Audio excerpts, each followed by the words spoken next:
What's up, everybody? Steven here, the Horror Freak 85, doing a special. Oh, and here's our guest right here. If you don't, Hey. I said special Wednesday. Oh, here she is. Wednesday show with, of course, Anne-Carolyne Binette, also known as Ace, as she likes to be called. So, A little easier in English. yeah, just so plain simple Ace. There we go. What's that shirt you guys see? Slasher or something? Slasher film currently in production. So it's called slasher film, or is it a slasher film about a slasher? It's a little surprise, yeah. Hmm. Well, I'm guessing there'll be some slashing in it, so that's a plus. So, No, it's a spoiler love alert. story. What are you Spoiler. talking about? It's like spoiler alert. Yeah. So, nice. So that's something you're working on now, or it's going to be filming soon? Yeah, so we just finished like a 10-day stretch on that one. So I think there's like 5 or 6 more days of filming. But yeah, we've been in a really gross building filming some pretty gross stuff. That always sounds fun. Sort of sounds like what when David was on, he was talking about the where they filmed Terrifier, how it was like a dirty building and stuff there that they all Yeah. had to go through. And so I haven't had that experience yet, but hey, if I'm lucky, I might. So well, one can only hope, right? You got to have at least one dirty building down. So whatever works there. So how's your week been? Has been good. Not a lot of sleep because we've been doing some like Shooting, yeah. 2 p.m. to 2 a.m., which is kind of my usual time anyways. But yeah, it's been so much fun. Just kind of wandering this, abandoned building, kind of paint falling everywhere. We think it's haunted. It definitely is. And yeah, just kind of have a dope time on set with some pretty dope people. So since you said probably haunted, have you ever been on any sets that actually had any experiences on with Ghost? So I was on a show. It was like I think the final name of it was called Bathsheba. And on that show, it was about the Amityville. I'm going to say this in such a French way, damn it. Amityville horror house, and kind of like the story behind that haunting. And during the set, I had to kind of imitate a like possession, and somebody's cross necklace broke off their neck during that scene, and it freaked everybody out. Everybody was like, fuck no, I'm out of here. So yeah, that was kind of like a cool experience of like, okay, yeah, funky. Actually, Amityville. Yeah. Or you might say Amityville. What? Yeah, I'm so French. Amityville. There's so many Amityville movies. It's crazy. Yeah. Like they're just throwing in anything now. There's even one Amityville backpack. Is someone Backpack? Yeah, sure. That can be haunted too. Which should be interesting. I'm like, so I'm wondering, is it going to be like pulling out this weird random stuff, or is it going to eat people, or so I don't know. Kind of like rubber, right? Where you like, how is it going to kill people? Yeah, I guess it's just going to run them over and ram into them and just make people explode. So yeah. That's funny. My mom popped in. She said, "Hey Ace, welcome." Hi, Peggy. Hopefully we'll get some more. There's a few people here. I'm sure we'll get some more in and send some invites. And Wednesday's not the usual show, but that's all right. Yeah. So, had to kind of push it forward since this weekend is filming weekend. So yeah. Let's see, but it works. Steven stopped by here. It says welcome as well. So he's our knowledgeable person. He also runs the Women of Darkness page. I don't know if you're familiar with or not, but yeah. So yeah, I'm good. She's good. We're all good. Yeah, very good. Good afternoon and evening at this point. But yeah, had a nice little hike today. Got lost, and then now I'm here. Oh yeah, I definitely put myself in a lot of natural horror situations, which is surprising that I'm still alive to be able to film horror movies. What's kind of funny is I went to where they filmed Jason Lives, the camp there and everything. And my friend who I know from a convention, we went there. And, we always make fun of people in horror movies, how either they forget the map or split up or do something stupid. We're always like, Yeah, those are the dumbasses that die first. Well, we get there, we do exactly like that. We go, okay, so we go to explore the lake and stuff, and we go, and I go, which way is the lake? Let me see the map. And she's like, I left it back at the cabin. Like, oh, like, oh fuck, we're gonna die. We're like the idiots in every movie that forget the map. She's like, I know. You, out of everybody, you should be smarter than this, you know? I know. We've seen enough horror movies for this. And there's like no cell phone signal there either, too. So it's like would be, really secluded. And it was funny though, at one point, I in this one spot, all of a sudden my phone rang and everybody's like, is your phone ringing? I'm like, so they're like, so it's this one like safe spot where like, okay, don't kill me just yet. Let me just run to this spot. Hello. Oh, that's funny. Let's see. Let's see. Oh, Sue said he talked to you via message about the influencer. Yeah, that was another fun. Little spoiler. If I guess on that one. Well, there'll be spoilers. We always tell people. I mean, okay, people are to expect it. Okay, they have been warned. So if not, just la la la la la. But go ahead. Yeah, what were you? Just another fun little. What I say, kind of death. I get to accumulate now, and I can start counting how many times I've died. And that one was a nice little plastic bag over my head. So that was a new one. I think that's actually even on the cover, or like someone has a bag over their head. I think it was one of the promo pictures. I'm like, yeah, real cute. Nah, just take a deep breath. You'll be fine, you know. Yeah, I survived, right? Yeah, exactly. And just tear a hole in it and breathe through your mouth. You know, you'll make it. That's all. I know. Yeah, you only wish that people could be that smart. You know, just. I'm good. He said you're now one of his favorite new Scream queens. Nice. Well, I will hopefully give you plenty more Screams in a couple more upcoming movies. So, and I don't know if he popped on while we were talking or not, but I guess you're filming that movie slasher film. So if he missed that, and anyone else who popped in, so oh, here we go. We got Echoes here. There we go. Nice. Nice. Hello. Hi, Echo. Hello. How are you doing? I'm doing awesome. Like, doing awesome. Got a few drinks. Apple juice. I don't know what I guess we're gonna swear a lot. It's we're apple gonna juice. Swear a lot, so maybe apple juice is. It's apple juice. That's all right. Yeah, that works. Yeah, that works. It's like, and I'm drinking water. Yeah. And by the way, sparkling apple cider is even better. Nice. Yes, that's exactly what I'm drinking. Delicious. Delicious and nutritious. Let's see.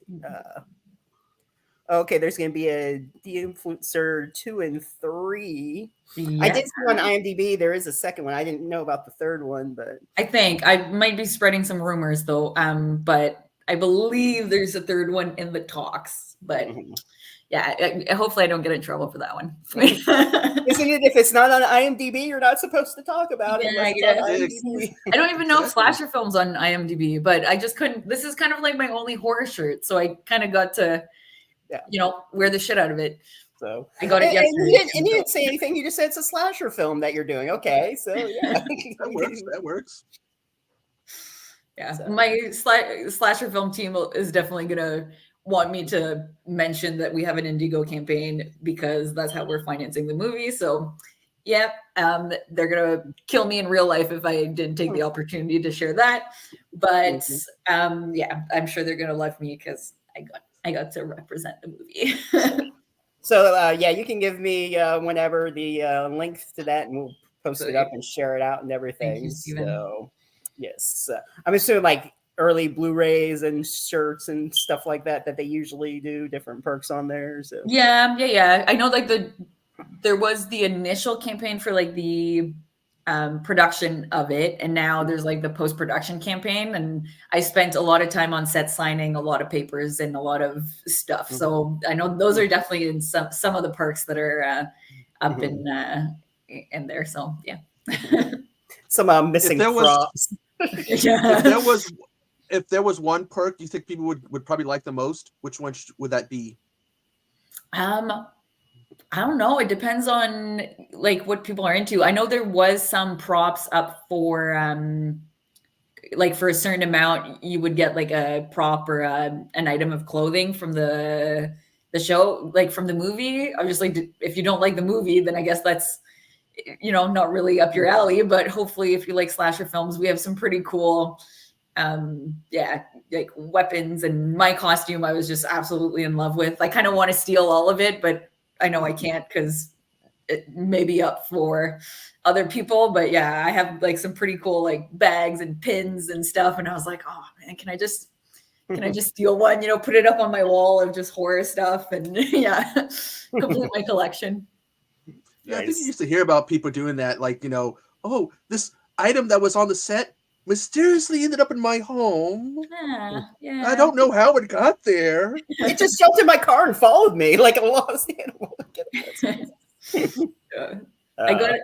Usually it's like there's a couple item of clothing that I'll kind of manage to get away with on certain films. On The Influencer, I got to keep like all the jewelry, which I've worn till it broke. And then on on one of my films that haven't been out yet, I kind of got to keep my sword, which was pretty, you know, that's a fun prop. I kind of use it whenever I can. And yeah, just coats, jackets, shoes. But Butchers, I didn't leave with much from Butchers because it was covered in vomit. So that was a little more gross. Yeah, I still got my bloody shirt from Camp Blood because it was my shirt anyway when I went. So I got some blood stains on it. It's like, should I just keep it or? Yeah, did you wash it out or did you actually? No, I didn't wash it. No, it's still bloody. So I'm like, nice and crusty. I'll decide what I'll do with it one day. Maybe it'll be something. Hey, just get a nice one of those nice. You know, you go to the craft store, get those picture frames that are real deep, and put it in there. Gonna put it in a nice picture frame. Yeah. Yeah. Yeah, so all the blood that dripped down that you can sort of see in the trailer, the new one is out there. So, or a clip, I should say, not the trailer. Well, there is the trailer and then the clip. So, but anyway, not about me. It's about you tonight. So. just gotta go. Camp Blood new clip is out. People, check it out. Yeah, I'm like, you know, YouTube every now and then will suggest watch this video next. And all of a sudden, it's like, here's the next video. Hey, that guy. Oh, that's Steven. It's a great Hannibal tribute, kind of like with the brain eating and stuff. So Ray Liotta would be proud, rest in peace. But so let's go back a little bit. Apparently, you're supposed to send the shirt to your mom. Yeah. You have to send the shirt to your mom, yeah. I'm sure they'd love that. Oh, a nice funny shirt. We'll pray for him. I can show the ladies at church. That's so good. My son died in this. And then some of the stuff I do in it, they would not like. No, it's all in good fun, but you know, I don't think it's a church-going movie, really. No. Won't watch it on Sunday. Poor mom. It's like, forgive me. There we go. Yeah, it's our own church. But anyway, I was gonna say, I'm just curious, where did you grow up, and who was like your inspiration, got you into acting? That's a good one. So my parents were military, so I kind of did a lot of that bouncing around thing, but mostly just Canada, general. And then I went to an acting camp when I was like 14. My mom sent me to Vermont for 2 weeks. She like got rid of me. And I kind of fell in love, met some awesome people. And later I visited one of my friends from that camp in LA and we made a short film and that was it. I was hooked. We kind of finished at like 6 a.m. The sun was rising. We're like just sitting there going like, damn, that was fun.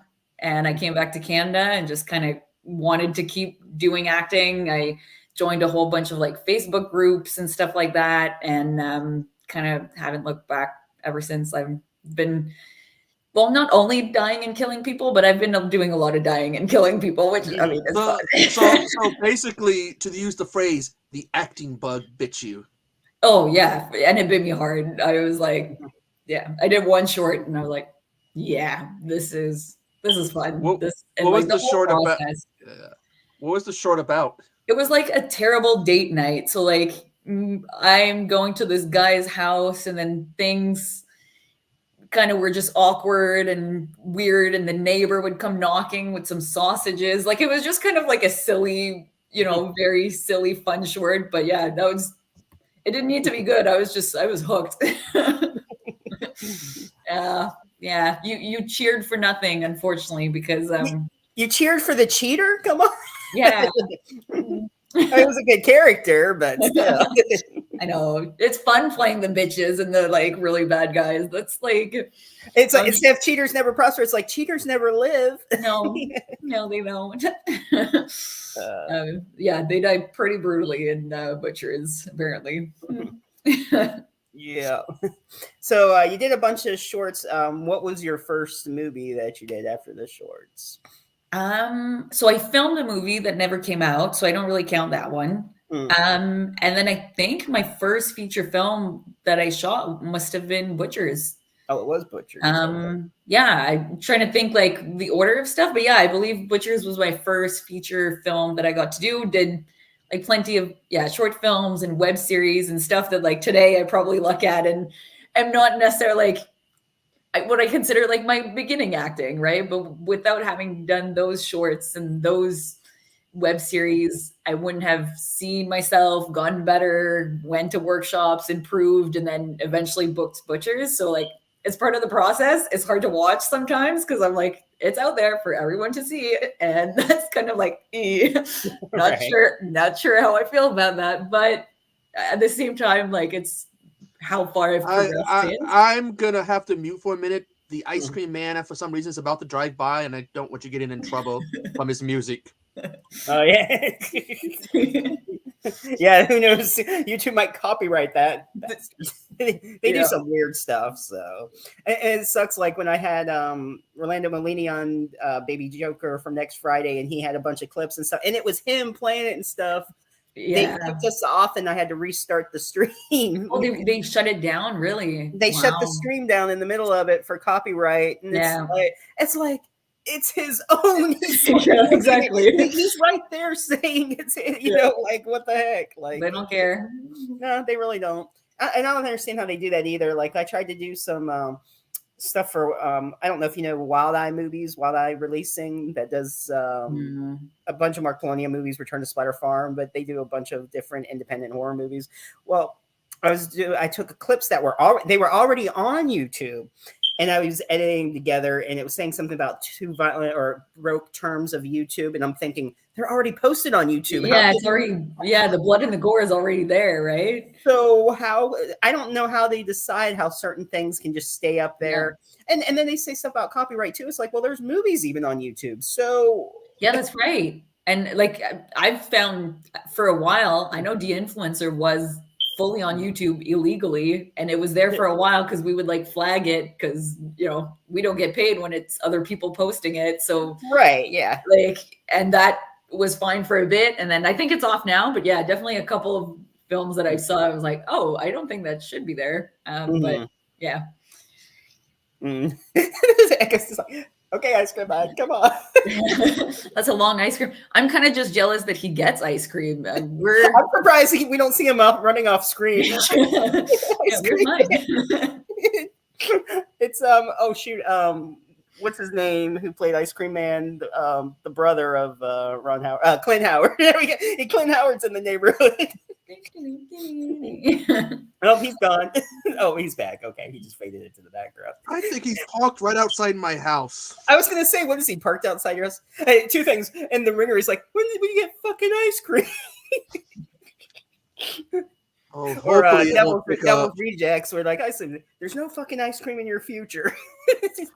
I just want to know why it's winter time and the ice cream man's out already. I was like, yeah, wait a minute, what's the ice cream man doing? Well, like I said, it's probably Clint Howard. It's the killer. That's all. Just killing people. Yeah, you're just about to die. Oopsies. Oh God, nope. Well, last show that I did, there was like a knock at my door. They didn't say who it was. There's just like, okay. Did you ever find out about that? What that was? They never said anything to me next door. Like, oh, we tried to, get you. They never said anything to me, so I don't know who it was. And I did say I did go. I was like, "Who is it?" They didn't say anything. I'm like, "Fuck, I'm not opening my door." You don't think. No, thank you. I've seen the horror movies. I'm not going to die on my show tonight. Thank you very much. No, it's just the room I have here. That would probably be your most viewed show, unfortunately. Yeah, that's it. A couple things I didn't say. Steve was saying, let's see, where were we? About you being the best looking one in the Butchers, and that's why he cheered for you. Picked you as a final girl. Okay. What else did he say? I did survive the influencer. Yeah, little twist after getting suffocated by a plastic bag. You just played dead. That's all. Yeah. Oh, okay. Let's see. Where did I leave off? We were talking about the Butchers. Before we got off track with all our randomness, that happens on our show, though. It doesn't matter. We'll be talking about one thing, and then I don't know. Do you have a favorite? I bring in and knocks at the door, so whatever, you see. Yeah, it's literally like a horror movie. All of a sudden, also this thud, bang, bang, bang, bang. Like, I think I was like in the chat going, "Now we wait for the scream." I should just start off and disappear. Have a good scream queen. Obviously, not the time to try it out, but can't be the only scream queen. When that happens with you, it's a great prank waiting to happen. When that happens, you just walk off, scream, count to 5. Yeah, and we'll be like, "Oh God, no! What happened?"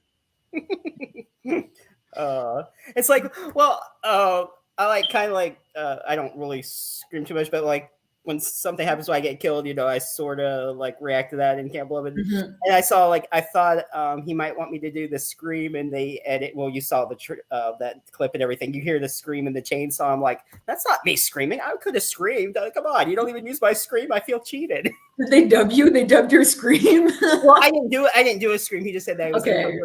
So he was saying he might need an audio clip, and I was like, all right, let me know. I have to do it in my car because if I'm screaming in my room here, like, what are you screaming at and stuff? And then I didn't hear anything back, and I was like, okay. I was almost thinking of just like sending a few different screams anyway, which I probably should have. And then those are some interesting dubbing session when you have to do like I had to dub the gut slashing scene in Butchers where I'm like, and like it's so easy on the day because you're in the blood and the makeup and the effects, and then when you're alone in a booth with the guy that's like, okay, go ahead.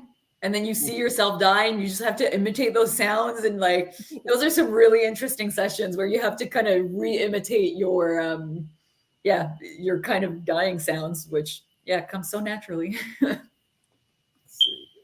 Here's a question for you.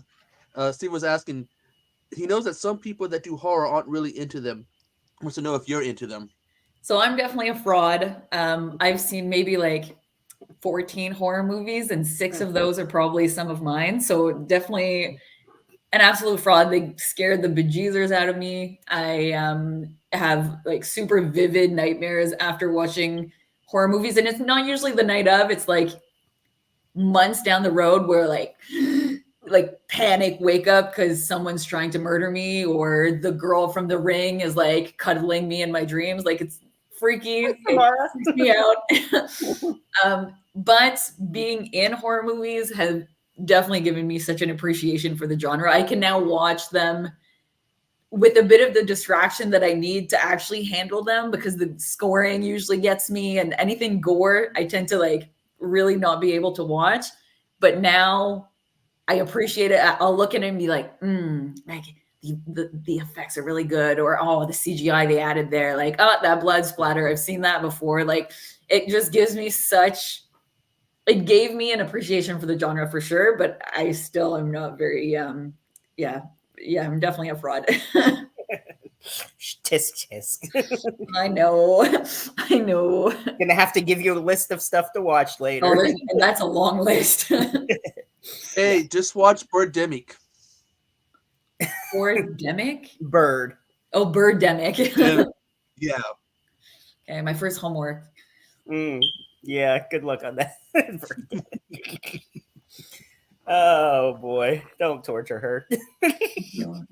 Thank you for warning. I'm infamous for coming up with really bad movies that are so awful that it will scar a person for life. Okay, well, I'll maybe avoid that one then. Thank you. I made fun of the director because when I watched the second one, he was Of going course on. there's a second. There's this great restaurant in Hollywood. How do I know it? I live in Hollywood. There's a great coffee place. It's in Hollywood. How do I know? I live in Hollywood. Over and over again, and it's like, where do you live? Hollywood. Hollywood. Let's see. Steve said he wouldn't call you a fraud, just call you an up and rising horror genre. True, but we're talking about movie-wise watching. But yeah. That's all good though. Whatever. Actually, there's some good horror comedies out there that are pretty good, like Shaun of the Dead, which is a great one. Yeah. Tucker and Dale versus Evil. Yeah, but and the fact that Shaun of the Dead's part of a trilogy. Mm-hmm. They call it the 3 ice cream flavors or whatever, Calito or whatever. Each one's a different flavor for this ice cream. And only 2 of them are horror movies. Hot Fuzz is an action comedy. That's the vanilla one? It could be. I can't remember. Because I feel like Shaun of the Dead would maybe be strawberry, you know? It's like... I think the way they tell is something about a color that's used in certain scenes in the movie, and that would tell you what the flavor is. Okay. So, but I forget how it goes. Steve said he'll mention you to Eli Roth when he sees him at Texas Frightmare. Nice. So, and then he's like, if you're interested. No, Eli Roth. Never been to Texas. Apparently, one of I can talk about that one. It's on IMDb. It's out. I had to think a minute. Wait. I think one of our White Trash premiered in Texas, but I wasn't able to go to the premiere, so it kind of would be my chance to go to the. Have you done any of the conventions? Not like as a kind of like participant, I guess. The only kind of horror festival I've been to was the Horror Hound Festival in Ohio. And that one, it was the premiere of Blood and Snow, which should be coming out. I mean, I say soon. I've been told it's been coming out soon since October. So I'm hoping I first talked to you or whatever, like when I first messaged you before. Yeah. Because you're like, I want to wait. I've been waiting for that one to come out. I get to be like real not nice in that one. I get to do some very fun stuff in Blood and Snow. And so that was the only festival I attended to see one of my films. But yeah, it was really interesting to kind of wander around and see. It was 30,000 people over the weekend, so it was just like a giant event, and just seeing everybody in costume, and even like kids and like kind of just creepy doll stuff. And I was like, even like the parents will dress them up as like Chucky or something, or like getting. No, please don't touch me. Yeah. Horror Hound is a fun one. I didn't go to that last one, but I've been to Horror Hound. It's a good one. So. Yeah. But yeah, if you get a chance though, you should check out some conventions and everything. So neither anti-hero. I don't know. I'm definitely not an anti-hero. I'm probably more antagonist. But yeah, I go from sweet to not so sweet kind of quick. Just like the Sour Patches. First they're sour or sweet or sour, then there's sweet. They cut the hair or whatever, that old commercial. Yeah. Those are funny. So you're more of you enjoyed practical effects more than CGI, I assume?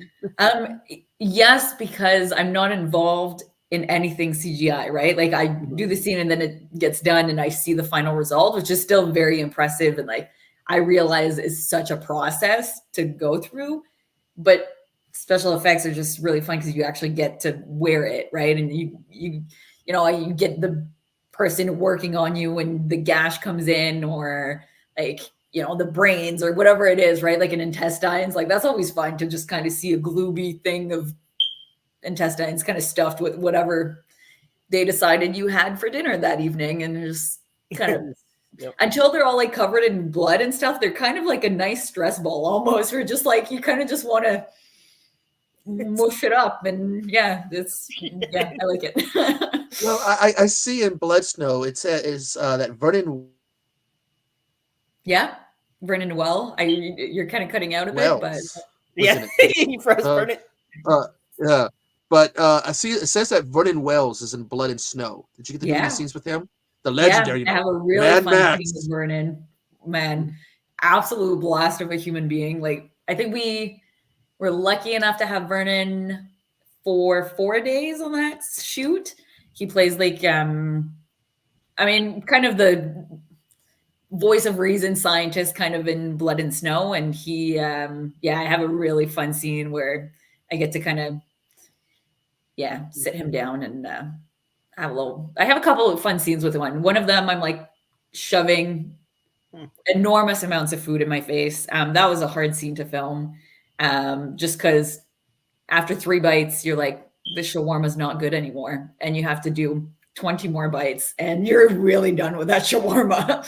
But yeah, so just definitely very fun scenes with Vernon. And yeah, he was such a like humble human being. You know, it's just like on set, and you know, it feels like he's any other actor that you've met that's just like loves to be on set and loves to create stuff. And so yeah, I really had a blast with him. I loved him in not Mad Max, but Commando with Arnold back in the. It was like it was a movie I reviewed and I didn't have to rewatch it. I was just like, I know it by heart. That's funny. Steve said he did a binge watch of the 3 movies the influencer camp. It sounds like another Stephen I know. I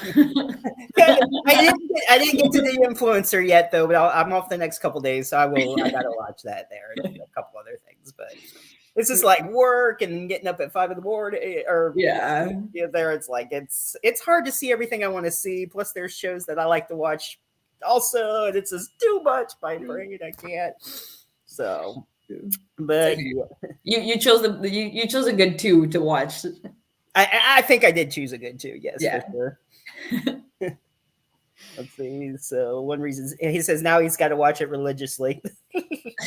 Vernon Wells. Yeah, he was told us about Power Rangers. His Power Ranger days. Yeah, that was very fun to hear. Kind of, you know, a show we kind of grew up watching and just kind of idolizing these Power Rangers, like, and he kind of like gave us a few little moves. You know, it was a good time.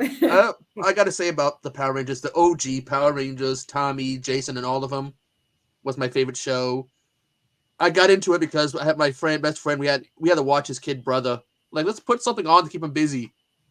And so we put it on. The next thing you know, we're just sitting there with him, like, oh, this is actually pretty cool. Yeah. Let's see. Can't remember which season I went up to, but they went to so many afterwards. I like gave up on it after. Yeah. But we also kind of feel like as you grow older, you kind of, you know, get a bit out of Power Rangers and into like other fight scenes too. But and thinking back to it though, the putties were hilarious. They're just Lord Zed still looks cool though. I think he was the best looking villain. They've actually changed his look where he looks even better. Yeah, I think as time has went on and different improvements, they're like, oh, let's go with this. You know, this looks even better.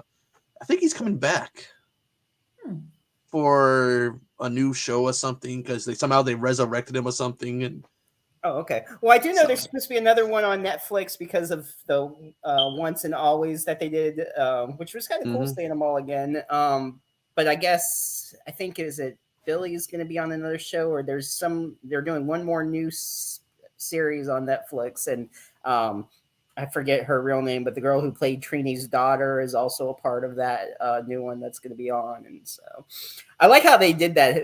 I was surprised. I'm like, damn, Rita actually killed one of them. That's kind of violent there. No, spoiler alert. Oh, you see what she does. You should see what she does in the comics to Zed. So, she straight up messes him up and rips his mask off. It's like, hey, I'm the boss now.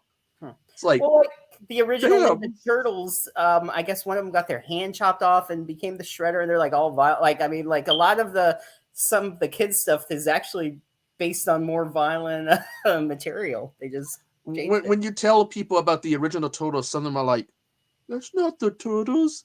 Oh, read the original turtles. That's pretty violent. Like, no, it's not my turtles.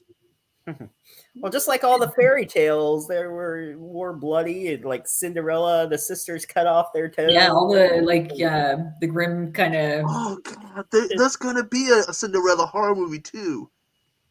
Because I remember seeing the trailer for it, and they show that scene where one of them is cutting the toes off, and it's like, okay, Yeah.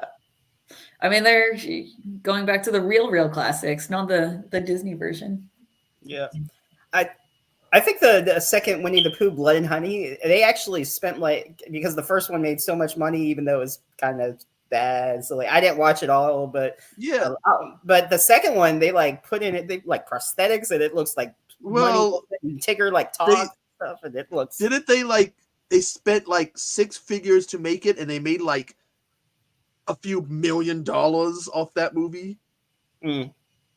Now we see why we got that Mickey Mouse movie, because people are going, "Ooh, we could make money." Ooh. Yeah, Steamboat Willie. It's not Mickey Mouse. I can't say it's Steamboat Willie. Oh, I forgot. And you do know that in the next few years, the original Superman and Betty Boop. I think that would make a good horror, though. Horror. I think Betty Boop would make a very good horror.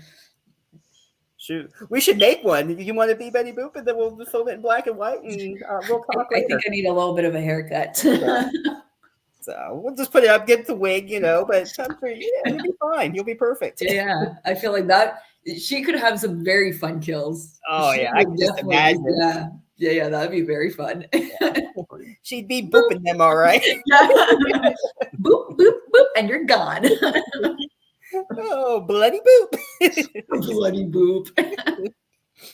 I just know my mom finally saw that Mickey Mouse trailer, and I got an earful. I'm like, well, it's what they're doing. He's like, I don't like it. Blah, blah, blah, blah. It's like, damn. I'm going to go hide now. They're going to do a Peter Pan one. The Peter Pan, the Bambi, and the Winnie the Pooh are going to be in a shared universe. Mm-hmm. And so it's like maybe we'll see a crossover. So, and my understanding, the Bambi one is Bambi's out for revenge. I mean, Bambi was already a horror when I first watched it, because like they kill mom, and then you're like, I think that's where it started for me. I couldn't watch horrors after that, because Bambi just wrecked me from such a young age. The trauma started. Never ending story. Oh God, no. There is a reason I can't watch that movie. Not the horse. Land Before Time. All these childhood movies just traumatize kids. Gonna ruin the grown-ups' memory of these cute little stories. Yeah, revenge. You took us to this stuff. Now we're just gonna ruin all yours. Yeah. There's even going to be a Mickey Mouse horror video game. Yeah. Which I saw the trailer for, so I was like, oh. I mean, they've been working, like, to make a video game, that they've been working on that for a while now. Well, the movie now they can release it. They were just waiting. Yeah. Because it's like the movie was already made. And so edited. I don't know. It was already. Because there's been more than one Mickey Mouse or Steamboat Willie thing coming out, right? Well, for the horror, like one that almost it takes place. I don't know if it's kind of like. But people forget it's not just Steamboat Willie. It's those first 3 cartoons from 38 or 28 or whatever. It's those first 3. But it's Steamboat Willie's the most known one. Yeah. But Disney fought to keep. Disney fought to keep that to happen. Warner Brothers gonna fight to protect Superman. Yeah. Oh, especially original Spider-Man or Superman. Yeah. Superman. Yeah. That would be a fun horror, just ripping off heads. I mean, he's so powerful. Like, you just need him to go vroom and vroom. But didn't we technically already get a Superman horror movie? But Brightburn. That kid that. Yeah, so it's already out there. So, pretty much, just another one. Whatever. It's okay. Not like I'm speeding in to watch any of them. just ripping people apart. Yeah. Oh, Good times, good times. So when we were talking, me and you, about the butchers, and I was saying like, oh, of course, in every movie they're so stupid. They leave when they stay when they should leave or whatever. And you said you had some story about when they left the car that you were going to tell. Yeah. So originally, in the very first version of the script, she has the keys, and he leaves, and she follows suit. Right? Like he finds the gun, decides to leave. And I remember mentioning to the director that she's seen shit. I get why he wants to go back and fuck the guy up. Yeah. But she's seen what, what they've done to Freddie, what they've done to, I'm not even using her character names, but I know. So what they've done to like other the friends, people, whatever. She has the keys. She would just start the car and fuck right off. Right. Like, and that's one thing in horror movies that drives me insane. And I get it's horror movie logic, dumb decisions. And I remember highlighting that and just giant star, dumb decision. I mentioned it to the director. And because we're on an indie film and it was so collaborative and ideas were so welcome, he was like, yeah, you're right. She comes to leave, and that changed that whole scene where he now takes the keys away from her, because or else she would have left. Oh, yeah. And so that moment makes him such like a douchebag, because now he's the reason she doesn't get away, right? Like he's the reason that she's stuck there and she has to follow him. And I just love that, because like you hate him so much in that moment, and then he goes out and you're like, and I just thought that was such a, it's like, he's gonna die, he deserves it. I mean, yeah, you kind of fucked up, dude. You should have just gone. But it wouldn't be a horror movie if a bunch of moody teens didn't die in brutal ways, right? So but yeah, I remember that as being like just kind of an indication of the collaborative effort that goes into indie horror movies. Is you get a bit more of that. You get a bit more of like, if there's a better idea in the room, people are so willing to hear it.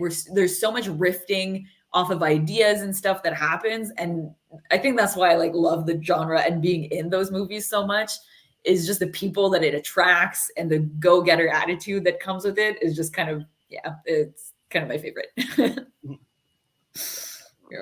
You do gotta love horror movie logic, where it's just you just sit there and go, wait a minute, can't they just get in the car and go away? Yeah, and I think in the remake of a Slumber Party Massacre, which is a funny ass movie, I think someone does do that, where they get in the car and drive off. Yeah, it's like, which is a movie that was originally made back in the 80s to kind of satire horror movies, but they couldn't do it. So in the remake, oh god, they do it. They always have women be the dumb ones in horror movies. Yeah, they flip the roles. The guys, you don't get the naked woman taking a shower and then gets killed. You get the naked guy taking a shower really slow and then getting killed. Nice. I love it. I love a good penis death. It's one of my favorite lines in the movie is the guy's like, one guy's like, and it's you women always trying to kill us guys or something, and it's like, what? That doesn't compute. I mean, I've done a lot of movies with Simon, the Steamboat Willie one being kind of one of them. Well, not really in that one, but helped out on set, and was a pretty, kind of hectic shoot to meet that deadline of, it's coming out and we have to be ready when it comes out. So I was, what's been your favorite location to film at? I mean, I think where we're filming slasher film, to be honest, like it's such a cool building. It's called the Gallipo Center. And it's just, it used to be this old kind of asylum where they put a lot of people that had various mental health issues.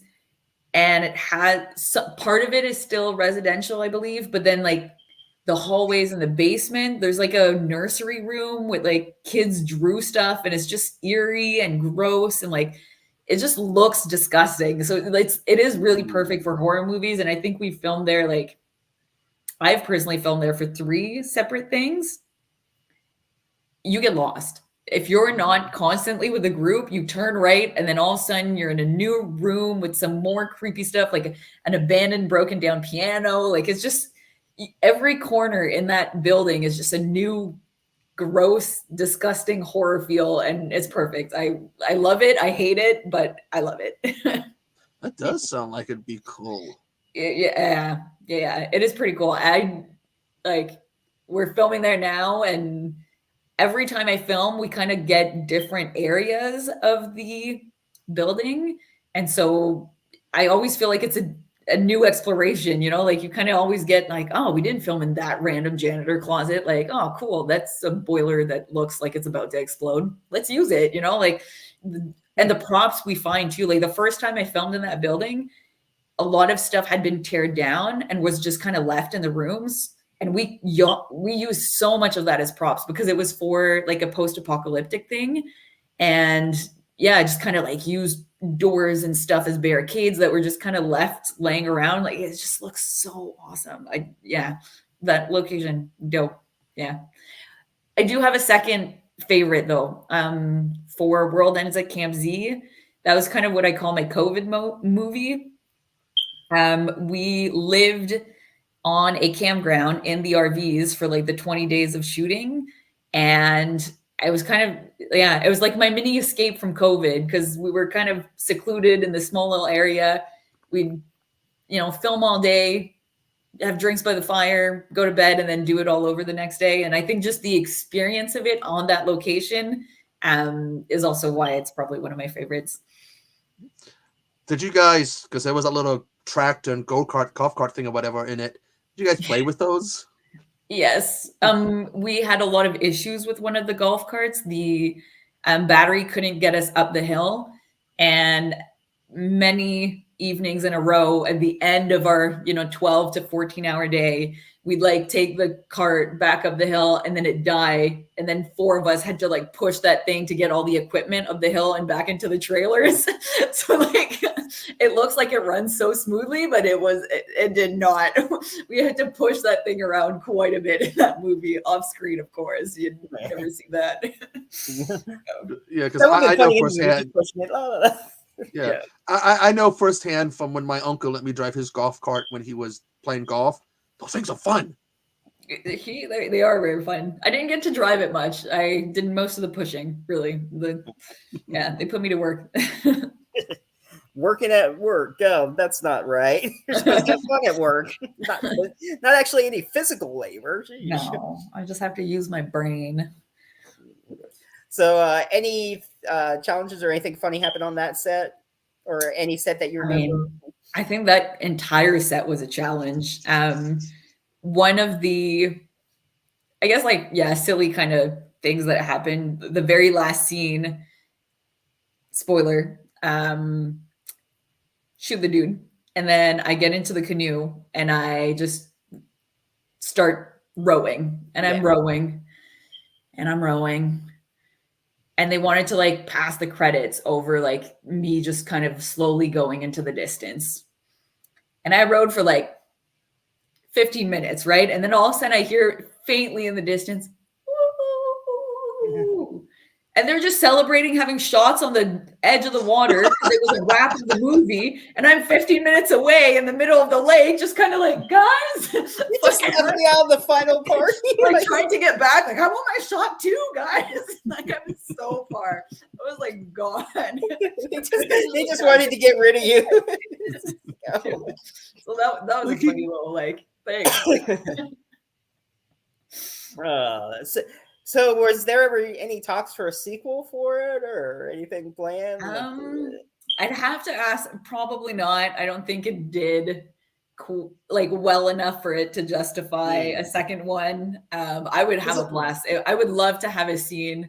Osawa, who plays Clay in the movie, like I would love to have a scene between me and zombie him. Like that would be so much fun. I'm just like getting to, knock him and he's just like a piece of like a fridge, right? Like he's just like, and just me trying to attack him and it not working. Like I would love a scene like that for sure.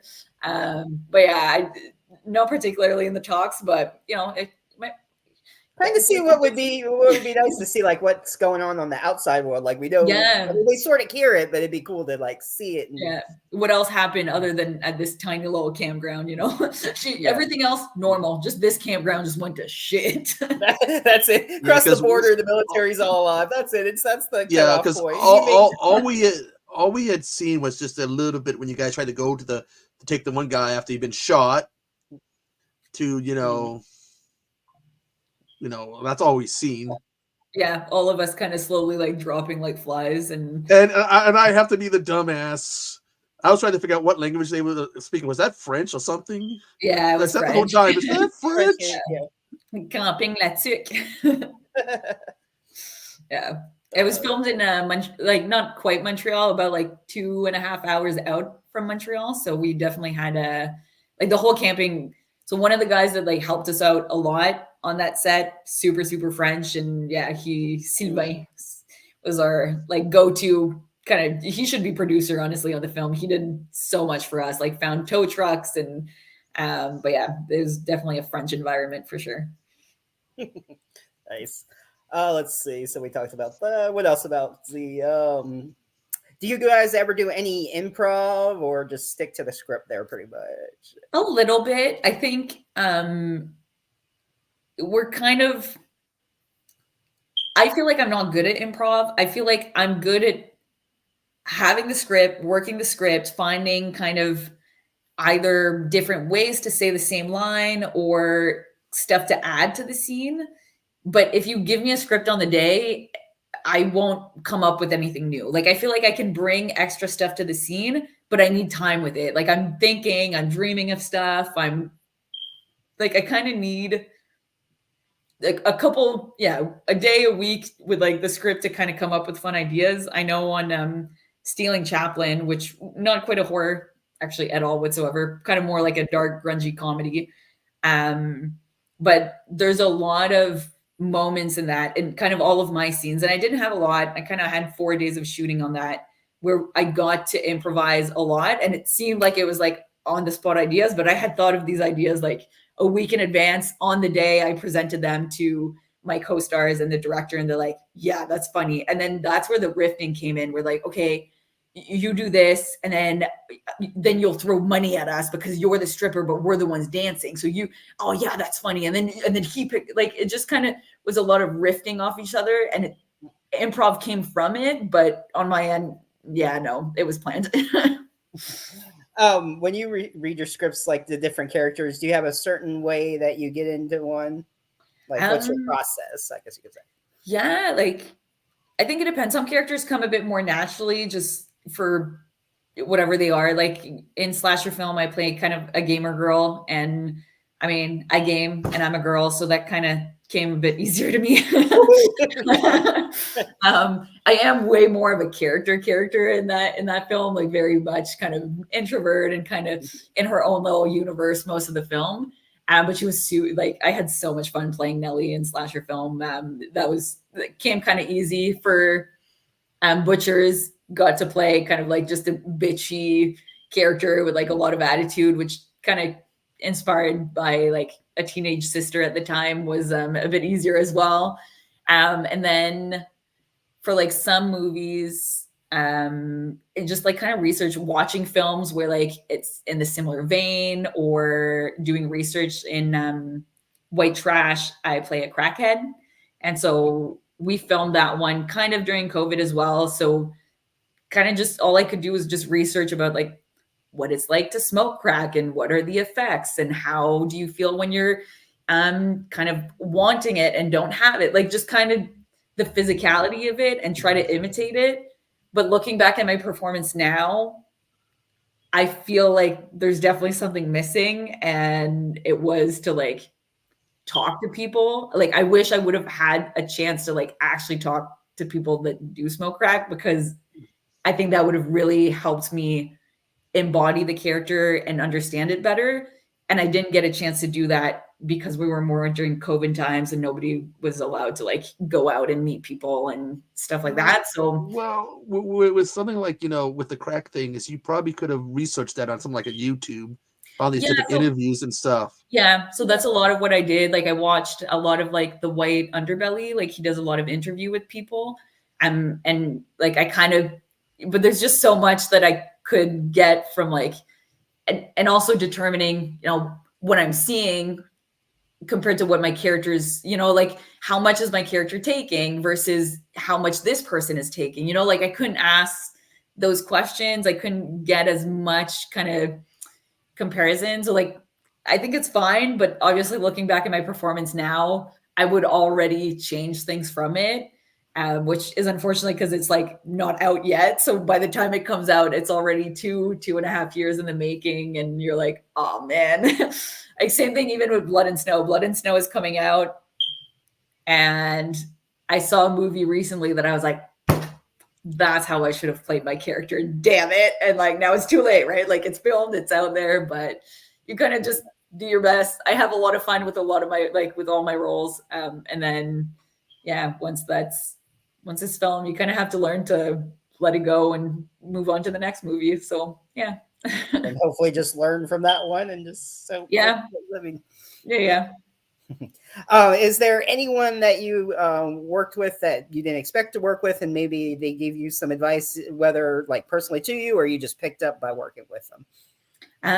Simon Phillips, which Stephen mentioned earlier, so we met on Butchers, and he was very giving in kind of me being newer to films and stuff like that, just kind of absorbing everything from him. And another person that like Michael Swan, also on Butchers, and has been kind of like just a dream to work with and to watch work, because his process and how he approaches roles is just so like, he goes so in depth and he's so in character. Like on Butchers, Michael was frolicking in the field at lunch, just kind of with his machete, kind of like wandering around, and we're just there like, man, but like he's so impressive to watch work. So yeah, definitely Michael as well. And then, I mean, Vernon, obviously would have never imagined getting a chance to work with Vernon either. So like, that was very fun. And on Stealing Chaplin, I also got to work with, I should not be forgetting his name. Damn it. Yeah, this is live, huh? I'll just skip this part. We'll just edit it out later. Oh, wait, it's live. Wait. Damn, I can't believe I'm. Let's see. That's what Internet Movie Database is for. Yeah. See Wayne Newton, Peter Woodward. I did. Like we were on set with Wayne Newton. I didn't get a scene with him, but like sweetheart of a human being. Like he was so giving. His daughter was in the movie as well, and she like both of them absolute joys to work with. Just kind of like so down to earth for the type of career that he's had, and just kind of just happy to be with us, making a film. So yeah, that was pretty fun. And I hope he doesn't see this. I'm gonna get murdered. Wow, I'm so bad. I can't even remember the name of the movie I'm trying to Google right now. It's Al Sapienza. That's who I'm thinking of. Who played Billy? Yeah. So I got to have a couple. Didn't necessarily have scenes with him again because their characters don't interact as much, but I was on set on days that I wasn't needed, just to kind of be an extra set of hands and help out. And I was kind of like, Al's like, I would like hold his earrings type thing, because he was like, do you think my character would have like diamond earrings? And then I was like, I don't think he would. So like I'd hold the diamond earrings, and like it was just kind of a silly interaction, and it felt like he embodied his character, but kind of was his character. And I was like, this is kind of great just to see like, he had a lot of like his advice, not necessarily advice, but seeing him work, he does a lot of 3 takes all in one. So he'll say the same line kind of like with seconds apart, right? So he'll be like, kill that bitch, kill that bitch, kill that bitch. So like he'll like give you 3 takes, and in the edit room, like editors kind of that gives them a bunch of options to work with all in one shot rather than like having to sift through the takes and like so like that was kind of an interesting kind of thing that like it doesn't come in handy all the time because sometimes they prefer just to have the full take. But if you know you have an important line in a scene that you kind of want to give a lot of variations on, that kind of I've applied that since that day for sure. So yeah. And I just think it's cool you did a movie with Bunnin because love his Commando, Mad Max, just awesome performances. Yeah, and again, like he showed up on set so it's like, yeah, let's make a movie, you know, like just the same kind of excitement that like we had for the movie, which when you've had such a career like that, sometimes you think, oh, they're just in it, you know, for the cash or for the money. But like when someone like that shows up on set and then has the same excitement you have, it's just kind of like, oh, sweet, you know, like they're still in it, but for the right reasons, which is really nice. It's like the passion's still there. Yeah. And definitely, why would he fly all the way to Canada for like a small little 4 days of filming if he didn't just kind of love being on set and making cool shit? So, who would you like to work with that you haven't had a chance to? That's a hard question. I know. I don't know. I feel like that just anybody, you know, like I haven't worked with so many people. I've worked, you know, with maybe 100 people. So like that leaves so many other actors that I probably don't even know of. Some actors, or like, but yeah, I think anybody who kind of just has a drive to make awesome stuff. Like I'm a bit of a sponge on set. Like I love being there. I take everything in and I love seeing other people work. And sometimes their process isn't necessarily my process, but on slasher film, just got to work with a bunch of people. And one of the guys had a technique that he uses to get like really emotional and intense scene, like Maddie. Like I'm still learning, you know, like, and I think that's the beauty of being in this industry is you're constantly growing. You're constantly learning new techniques and new ways to do stuff. And it might not work for you, but seeing other people work is is also just as rewarding as like actually getting to do it yourself. That, I don't know. I don't really have an answer to that question. How about a type of character that you haven't played yet? I think I'd like to play. Well, there's two. I'm currently writing a feature for a character that obviously I'd like to play. I think I'm writing it because I think it'd be very fun. There's a bit of killing. There's a bit of, you know, getting beaten up. There's a bit of like, you know, being a badass and then being weak and being afraid. And I think just putting all of that in one package is, you know, exciting for me, but also something psychopathic. I would really like to play like an absolute psycho that gets to do, because I got to do some killing, but not as like a complete wacko. I was pretty like stern and, you know, kind of Terminator, one track mind. Was very fun, but now I've played that. I would like to play it again because I feel like, again, I've seen a movie recently that has made me think I could play that differently now. But yeah, just a complete psycho that kills, kind of like butchers for like no reason, just for the fun of it. And I feel like I don't get to do that in real life. You know, I look cute. I can, you know, I don't get to be a killer. And I don't think anybody's gonna be like, yeah, she's going to kill a lot of people. So I think that's a role I'd really have a lot of fun with. Comedies too. I haven't done a lot of comedies. I don't know if I could pull it off, but I'd like to try. So yeah. Nice. Well, you could end up being really good at it. I mean, look at Leslie Nielsen. He did all those serious movies for years, and then all of a sudden it's, surely you can't be serious. I am, and don't call me Shirley. Yeah. That dry humor. Yeah. Maybe can have some French humor, but maybe that will be my niche. Oh God, Canadian Bacon. You ever seen that movie? No. There's a scene where they're in Canada and they end up in the French part and they get stopped because they wrote "damn Canada" down with Canada, and they get stopped and the cop tells them, "You must do that in French also." They made the part, yeah, like rap on the car with graffiti, okay, and they had to sit there and do that. And that was they're just as against Canada as they would have been. Yeah. So since you said you're writing your own feature too, do you want to do any directing as well? I don't know. I don't think I would want to be director actor. I feel like I need direction, and that's just for having somebody else's kind of view and eyes on it would be I think helpful. Because and again, I'm writing it as a very base because I know I'm not like writing is not my forte. I definitely struggle with it a lot. So I'm like fully willing to like give it to somebody else and they kind of like, do all the correcting and especially the dialogue. Dialogue is so hard to write. Everything I write, I'm like, why does it sound so awful? So I would definitely kind of give it to somebody else. I don't know if I have enough.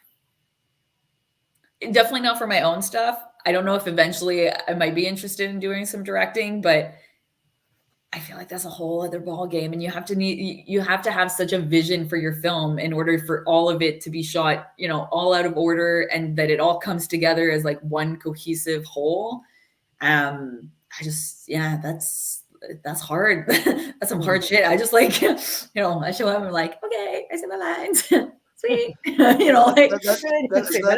film, all right. That always gets me when they go, oh, on the first day of shooting, we shot the final of the movie. Mm-hmm. Yeah. Yeah. What? They usually either do the final or the sex scenes. Like that's the first thing to get out of the way, because at least they're like, we got the boobs, we're good. Like they're gonna stay for the rest. We got the boobs, now we'll do the blood. Yeah, because there's the 3 Bs, and I can't remember there used to be this independent director who since passed away. He always preached blood, boobs. Beast. Oh, blood, boobs, and he would do like he was like he lived by that for his independent films. Well, we can add it, make it 5. We'll add on butts and beer. Butts and beer. The recipe.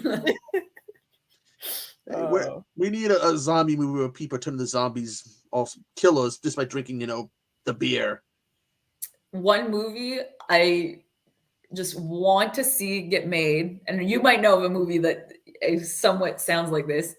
I want a zombie apocalypse, but only the kids are zombies, and so all the parents obviously die because they can't kill their sons and their daughters. What is that? But then I want people that are like childless to just punt some kids and just take out as many as they can, and I feel like that would be very entertaining and comedic. But where are we going to isn't there something like that? Cooties.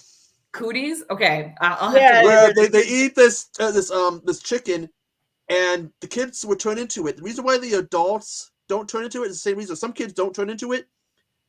Once they reach puberty, they're safe.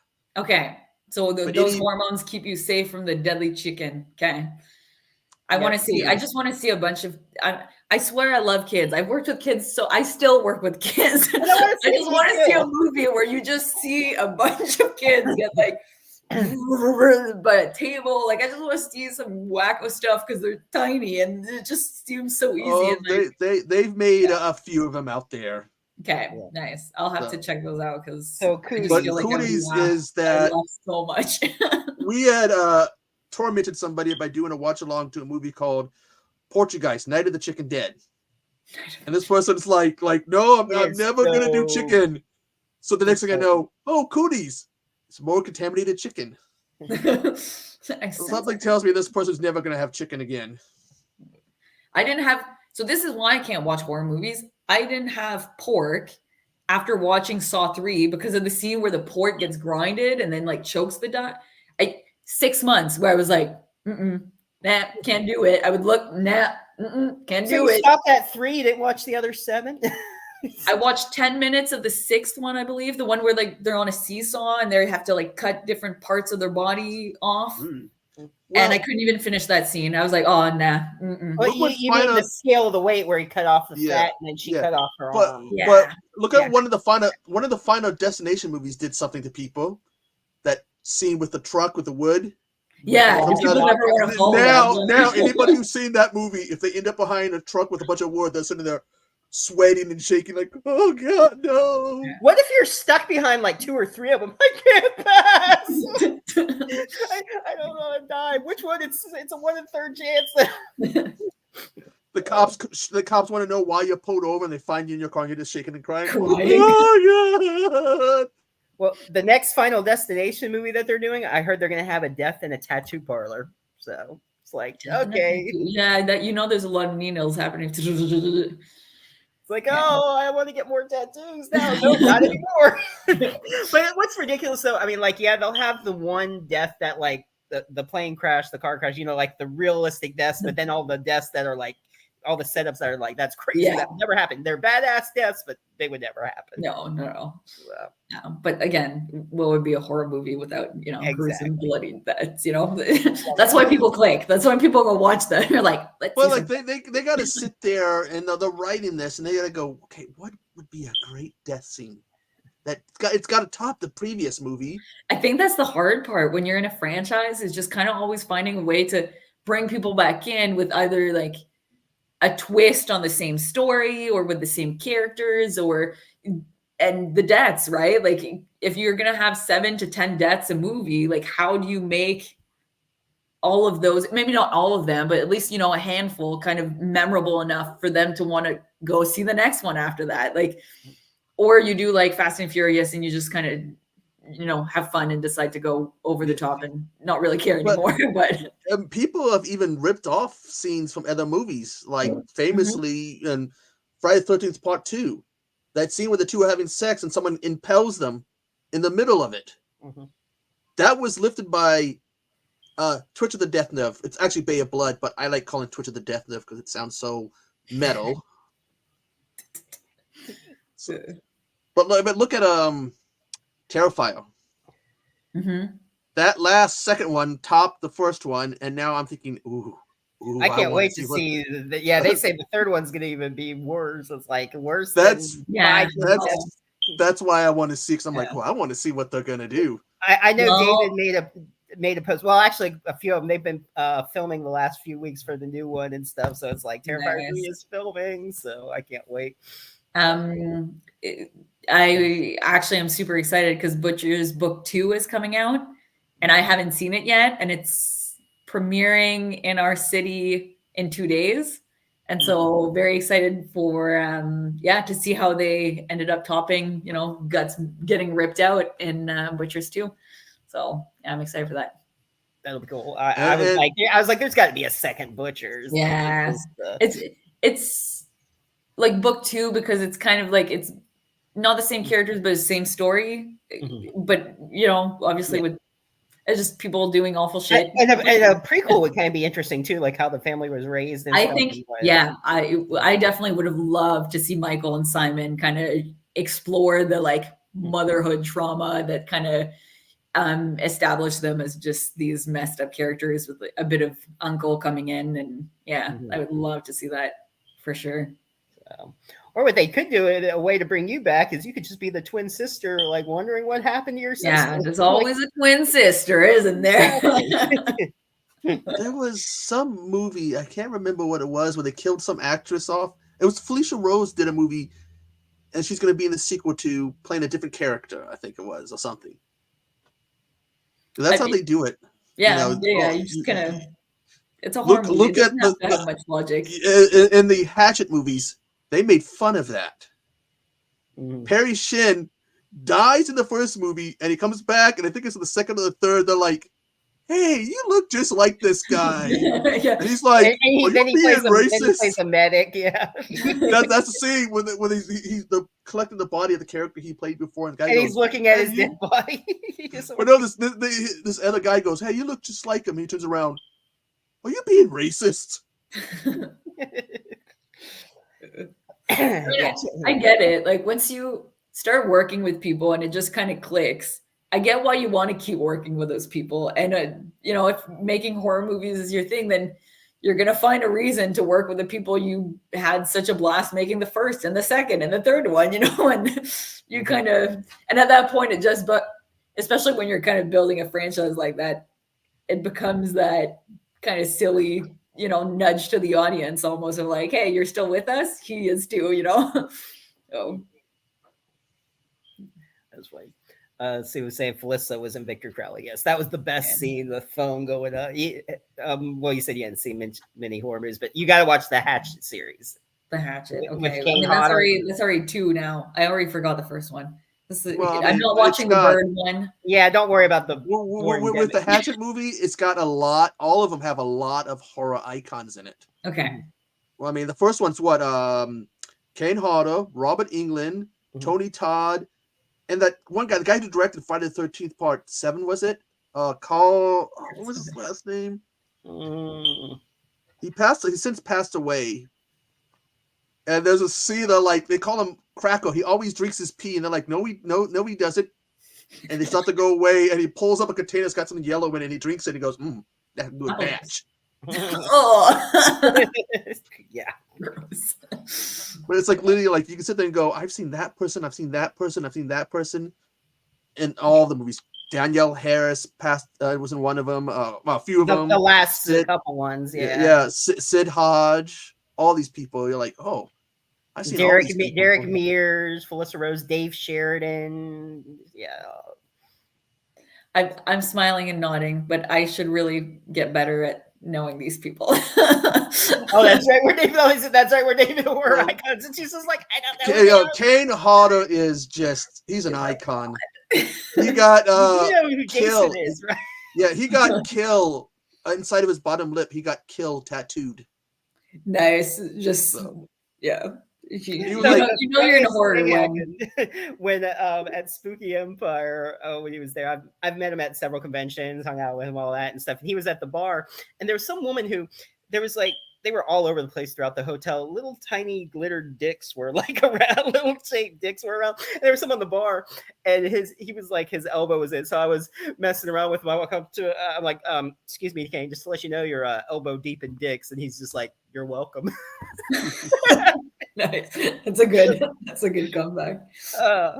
You're welcome. Oh yeah, Steve said Tiffany Shepis. Yeah, she was in it too. So it's funny. All these people are hilarious. Like you would imagine, like in real life, like some of them are just crazy.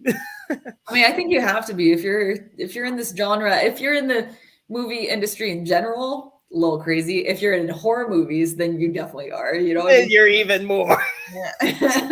Yeah. Yeah. So. I mean, but some of the people who got to come up with these ideas for the movies, that's the scary people, right? Like, but you rather put them in movies than put them in execution in real life. So, Well, some of the ideas though they've come up with over the years. But I thought Killer Tomatoes was bad, and then they had Killer Donuts. That movie's hilarious. Okay, the backpacks. Killer condoms. Yeah, I can see how that would get brutal pretty quick. Oh yeah. Isn't that a Trauma one? It's a Trauma. Yeah. The only company that can do something offensive and get a pass. Pretty much. Nobody will. No, a studio can do something and offend people. Trauma can do worse, and everyone will be like, "Oh, this is wrong. This is wrong. Who did this?" Trauma. Yeah. Oh, they got a pass. They can do it. Well, yeah. Joe Lynch was also Victor Crowley. Yeah, he was. I don't think he was credited, but he was the pilot on it. So Joe always has a little part in his work there somewhere. So. Mm-hmm. If you I think I asked it to someone else before, another actor. If you had pick a location or setting for a horror movie, a movie period that you would like to use. Like a boat or a plane or something. So I mean, I have already filmed a horror movie, but in a submarine. Really sweet experience. It was like on land, obviously, and it's been transformed since its usage days into a museum. But filming in a submarine, we got two of the guys that were maintaining the submarine were on set with us to kind of give us pointers and kind of just the general functioning, what we could and couldn't touch. But hearing stories from those guys was like almost more interesting than the set itself. Cause like, yeah, submarine was a pretty dope, especially for me. Cause I'm like 5'4". The guys, yeah, not so much. They're banging their heads left and right. They're doing, and it's so cocoon. But for me, I was like, Yeah, I saw a thing with this guy was talking about how they have a height requirement, and he goes and he showed the shower, and he's standing in the shower, and he's like above the thing, and it's like, damn, you gotta be that small, you gotta be tiny to get in that thing. Yeah, they were saying there was no height requirement. The guys could be like tall as they want. They had like a 6'4" dude in the submarine, but like the cots, I had maybe an inch and a half between head to like my feet touching the board. So like anybody taller than that is definitely sleeping in like, it was wild. Well, I've slept on a Navy ship, not a submarine, but a Navy ship. Best sleep I've ever had. It's like being in a crib. Is it the rocking? Yeah, it just rocks you right to sleep. Yeah, it's nice. Yeah. Found out because my dad told me if you're in the one, they had the room that was connected to the bunks. They go, if you're in there and the lights go out, duck. Oh, because apparently they would start throwing things around when the lights would go out. So it was like, you got to duck to be safe. So, of course, I'm in this little room. There's a little table. 13 years old, looking around like, please stay on. Please stay on. Well, all those subs, are they like as claustrophobic as they normally look in other movies and stuff? Because it always looks so... I mean, they're pretty cocooned. Like, we had scenes where we were like all 6, 7 of the cast in the like main room, and there was room for us and the camera. And even then, like if it wasn't our side of the footage, like we had to get out because camera had to take our spot to get shots, because there's like, I think that helped the days because there's only a very limited amount of shots that kind of, okay, I can get people from this angle and this angle only. So everything has to happen in this area for this scene. And then like, it was, some rooms more than others. Like there's the, like torpedo rooms, and like the room is big, but then when you get to like the actual torpedo area, like, you're kind of all just ducking under stuff and going, and like it is very, watch where you're going. Like even in the floors, like nothing's flat. It's kind of just, you kind of have to really pay attention to what you're doing in those things, because the door, like tiny, like we all had to hunch between doors, but they were like maybe 4 foot something. So I remember totally different than being claustrophobic on that, but I remember at Disney Quest, I don't even know if it's still open, they had like all these video games and simulators and all this stuff. There was this build your own roller coaster, and it was like only one person could fit in there. It was like a little round like circular booth or something. I don't really know, but I wanted a bunch of loops on mine, but it was like spin you around where you're watching the screen and stuff. But it's like, you actually feel what you just you're the roller coaster going down and everything. But it's like, I was thinking, it's a good thing I'm not claustrophobic, because it was actually pretty small. I'm like, this is crazy. It almost looks like one of those round subs in movies that go down those tiny ones, and that's what it almost looked like. It was weird, but I was like, I'd hate to be claustrophobic right now. But I was like, wow, because I don't think there's any roller coaster that had as many loops. I had like 30 or 40 loops. I just kept going around. I'm like, okay, that wasn't a good idea. No. Oh boy. Let's see. Was there anything else over Tiffany Shepis? Nothing else in the chat there. Let's see. We're over an hour and 23 minutes too. We're going. So, what else? Anything else you want to tell us? Or I mean, of course, we can go on. It doesn't matter. So we could go 2 hours, 3 hours, whatever. I mean, I don't know. It's kind of hard to wrap my head around that people have seen my movies. Like that's still a bit of a crazy concept to me. So I just don't know what movies people have seen or are interested in, and like, it's kind of hard for me to kind of tell people. How often do you ever get recognized at all? Or never. But I think I also have a very, not necessarily blendable face, but I think like my face becomes whatever the character needs, right? So like, and I think because of that, I tend to play characters that are, like Nelly, very, you know, you kind of specific makeup to her, and then Crackhead, very like kind of mushed up and not really looking my best. And then for Stealing Chaplin, got like to be super dolled up, and like even I probably didn't. I saw myself, I was like, damn, that's me. Okay, like didn't even recognize myself in that one. So like, I feel like the time I probably looked the most like myself would have been in World Ends at Camp Z, just because I felt like it was like, hey, we don't even have time to put makeup on you. Like, phew, you're looking like that.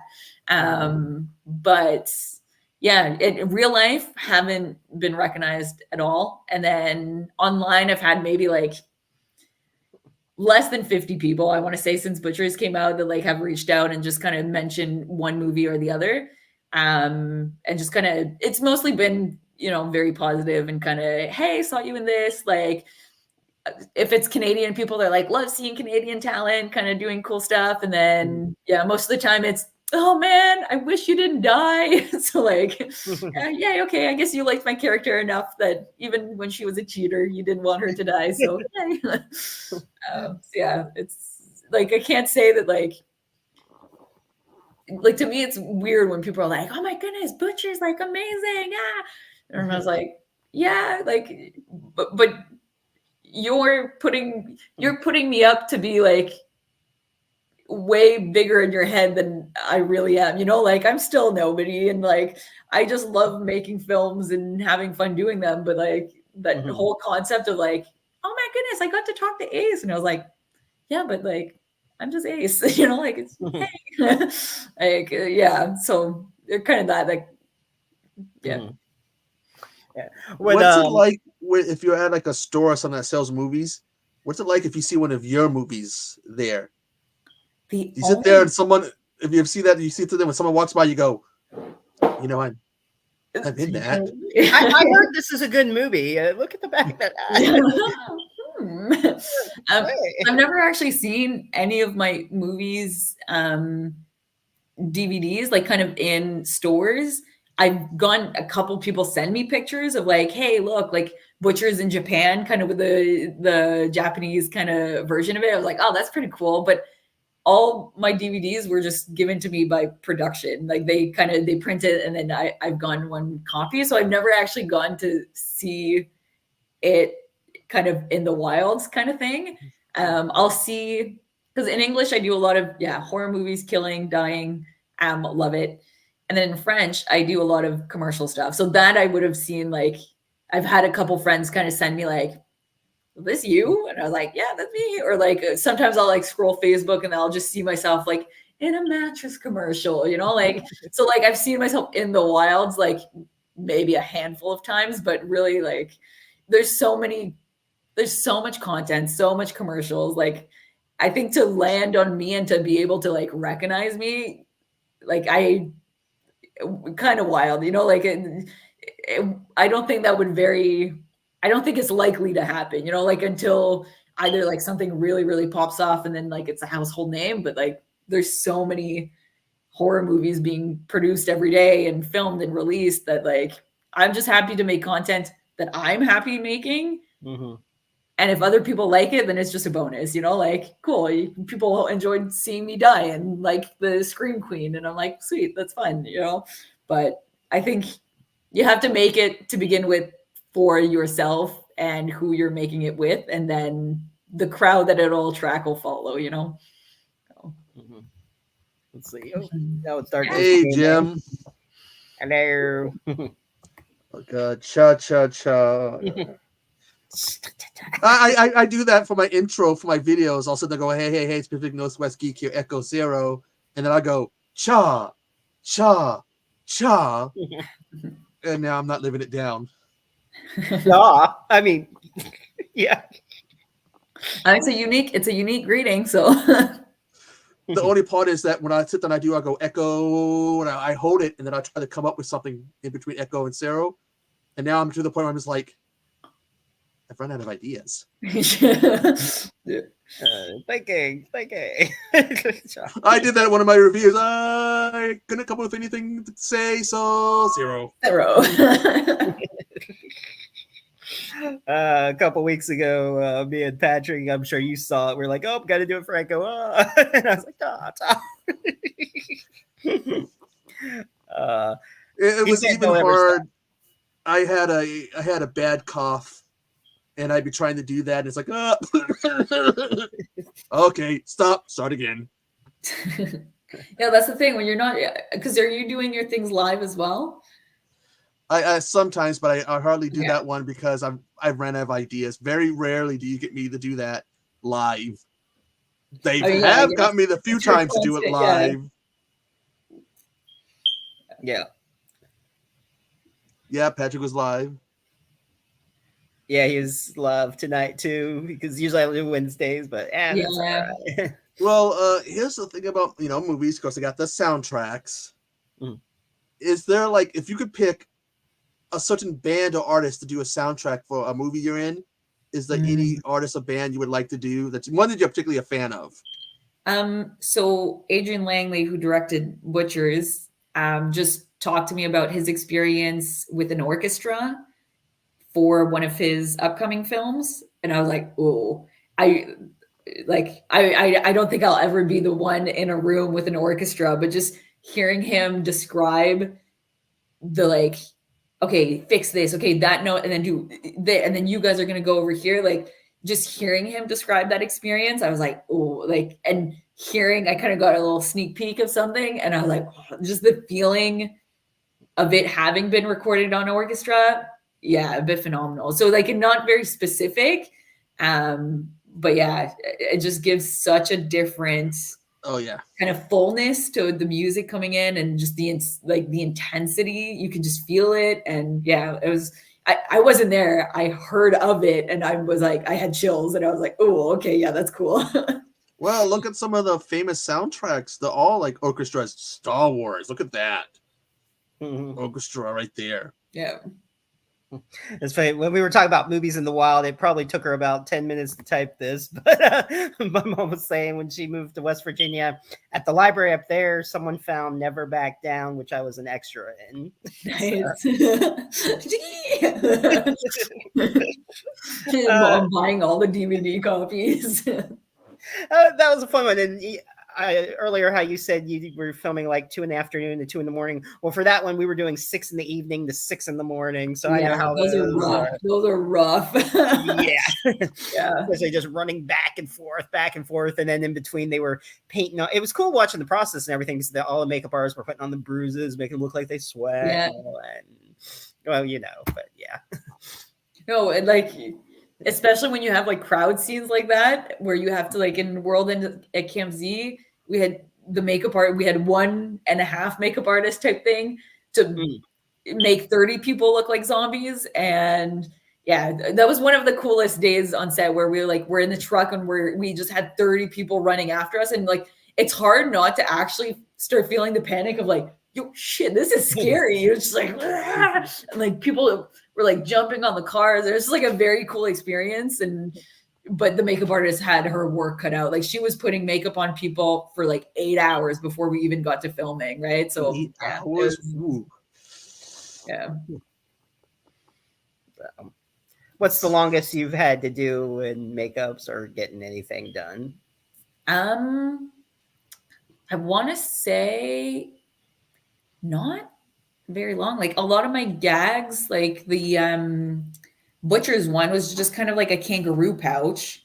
So it was kind of just, it went around my waist, and then there was a slit with all my organs, the organ, my organs, and like the schnitz, kind of little like extra bits. So that was a pretty quick setup on a short film I had done before that. I had a ball cap that we kind of had to throw out, but the ball cap process is quite long, because like it has to fit your head, and like everything needs to really be tucked in and stuff. And then you kind of have to like paint the ball cap to make it look like skin again. So that was probably a pretty long process. And actually, the longest process of the Butcher's thing is the cast to make the pouch, because they like formed it to my body. So they just kind of laying it there on the ground while she puts cold little strips of plaster, and then you let it dry, and you're like, okay. That was probably the longest part. But yeah, I also had like a throat gag as well, but that's fairly quick. Like once it's on, it's just the rehearsal of the performance and the camera and the angle and the lighting that you do before getting the one shot where the blood actually starts spewing out is kind of that's the long part, like once it's on and it's ready, you kind of often you get one shot, because after that your white dress is no longer white, like stuff all gets dirty. And so you kind of do 5, 6, 7 takes of, okay, we're good, we got the angle, we got this, we got the movements, okay, action, and don't fuck it up. So Yes, yeah. don't fuck it up. Yeah. Well, we tend to see blooper reels on YouTube. Mm-hmm. Do you have any funny little bloopers when you were filming a movie that you remember? So I feel like we don't get a lot of bloopers because we don't get a lot of takes. Like on indie, like let's say like indie sets, obviously I'm like very general, but we'll do anything from like 7 pages of the script a day to my most insane day was 28, which no, it was a traumatic day. But when you're doing anywhere in between, 7 is more, reasonable, less insane. But even that, the setup times that it takes with the time that you actually get to do your scene, usually you have 3 takes. And after that, we're going into the close-up, and on the close-up, you have 1 or 2 takes, and then we're switching to the other person, and then we have to move on to the next scene. So like, there's not a lot of time to fuck up. And I think that stress kind of makes people just be so like, when the camera's rolling, we're rolling and we're going. But yeah, there's like a couple, obviously, like silly things that'll happen on set, but oftentimes they're not caught on camera because it's during the rehearsals that silly stuff happens. And so you kind of don't get a blooper reel like we do in like a lot of fun movies that, yeah. So unfortunately for you guys, I get to relive it in my brain, all the mistakes I've ever done. Yay. That is fun. You ever watch, like when you're watching the movies, like you remember like at certain parts be like, oh yes, this happened in that scene, oh my gosh. So I actually always say, whenever I watch my movies, I can never watch it like an audience member that just watches the movie for the first time, because I have all the, oh, that day that happened, and then they dropped the camera, and oh my goodness, this happened, and then like that person wasn't there, or this is actually me in her pants. Like you get all these inside scoops of what happened during those scenes, right? And so yeah, you kind of don't.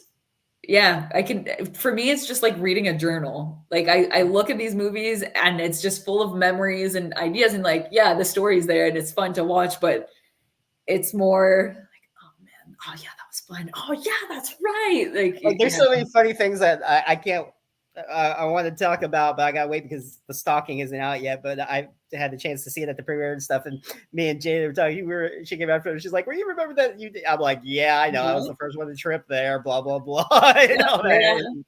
Yeah.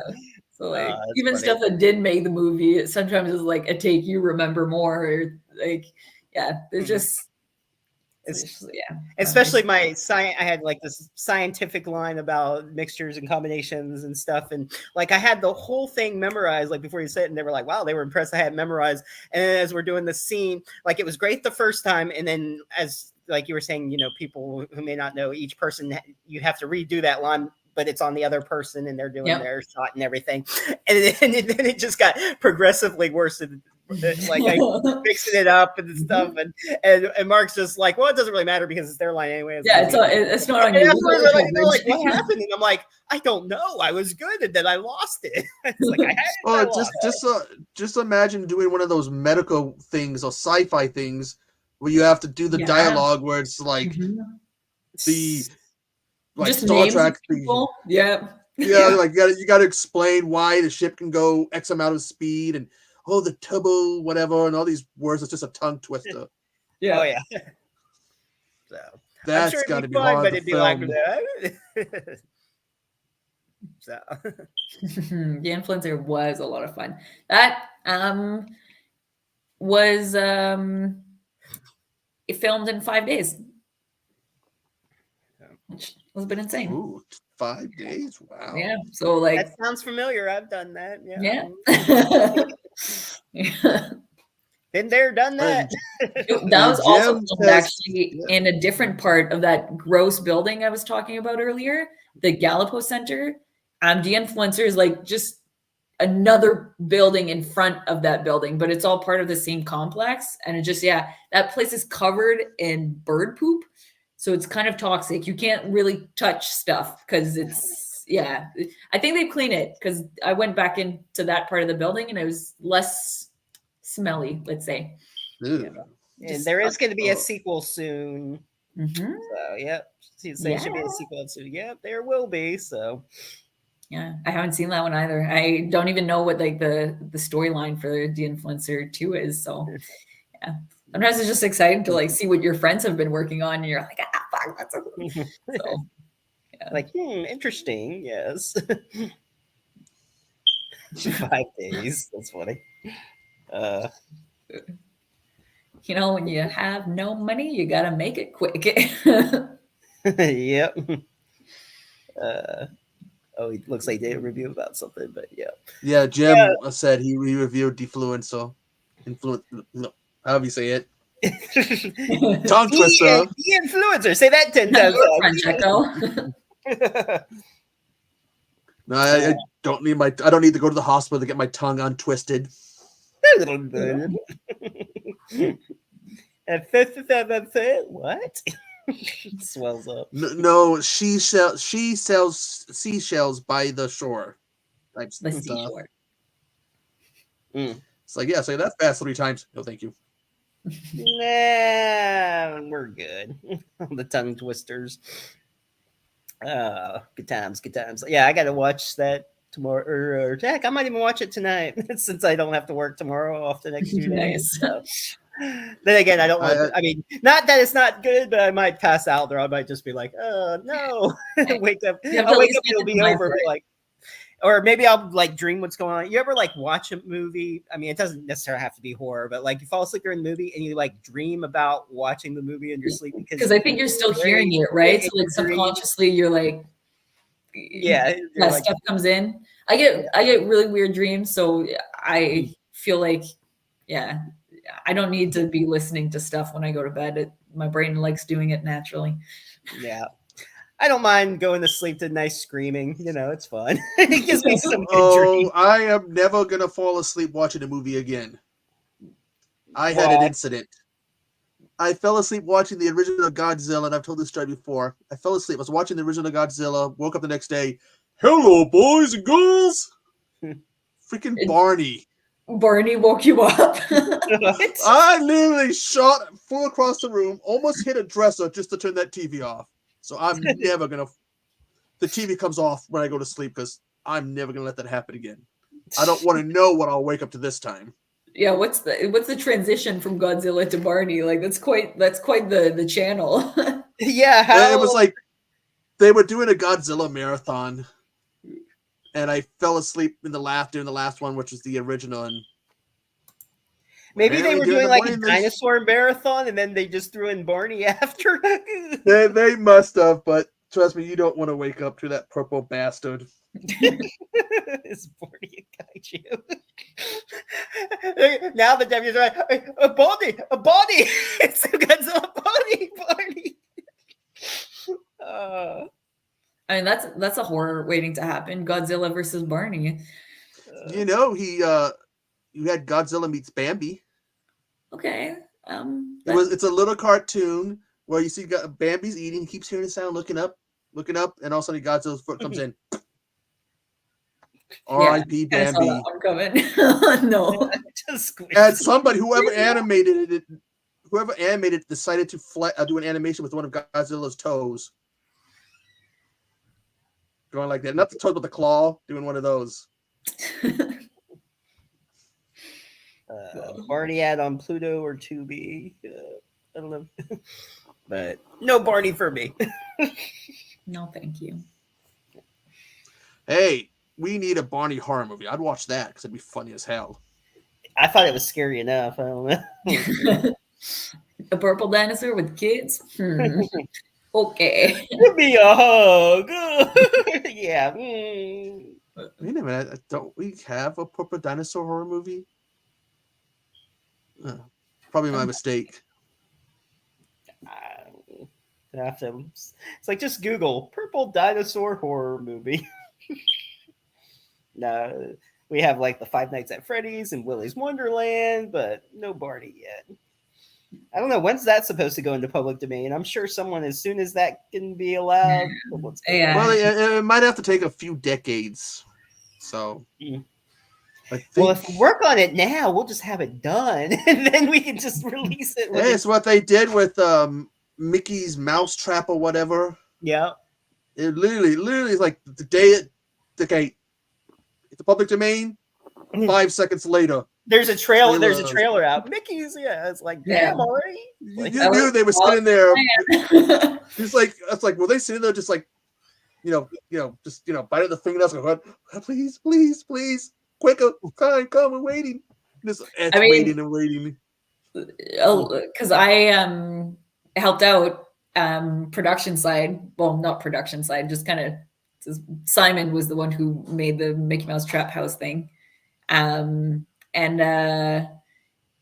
was definitely the time crunch of knowing it was coming. Like they could have had an extra month or two to, I think the stress of having to get it done for that date was like definitely in everybody's mind of like, we can't be late because someone else is also doing this. We kind of all have to like bounce on this moment and like have to go. And I mean, obviously marketing wise, genius because they were doing interviews all over the place and like, but yeah, the time crunch of knowing we can't push this back, like with most movies, you kind of get some type of idea, we want it released for this festival or for this, but for this one, it was like, it needs to be released 5 p.m. this day. If it's not ready, we've missed our mark and we're behind, so like, yeah. Just get at it before anyone else. Yeah. That was the marketing plan. And it worked because it happened literally. It seemed like it happened like seconds. After I went to public domain, all of a sudden, boom, here it is, the trailer. Yeah, and it was like all over the news, and like it was definitely a good. They knew what they were doing, right? Like they kind of. But here's the thing, Minnie Mouse. That Minnie Mouse is also public domain. Yeah, so where's our Minnie Mouse horror movie? I think just probably no mask for Minnie Mouse. There's no horror mask. Mickey Mouse had like a bunch of that, like, that creepy mousy thing. But I guess where are the horror Minnies?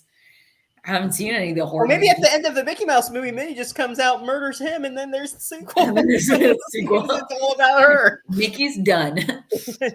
Hey, I just know I want to see it. I want to check it out because it's like this Mickey. Yeah. Or how about a Goofy going, "Oh, yuck, lost your hand." And of course, funny, yeah. There was a few movies they were talking about either in public domain or going to be in public domain. All Quiet on the Western Front or whatever, which I might have a connection to. A possible relative of mine, Lou Ayres, who may or may not be a relative of mine, was in it. And I think someone said Gone with the Wind. Really? Oh, God. Yeah, I guess 75 years. If it's true, or if it, then oh God, I don't want to know what we're gonna get.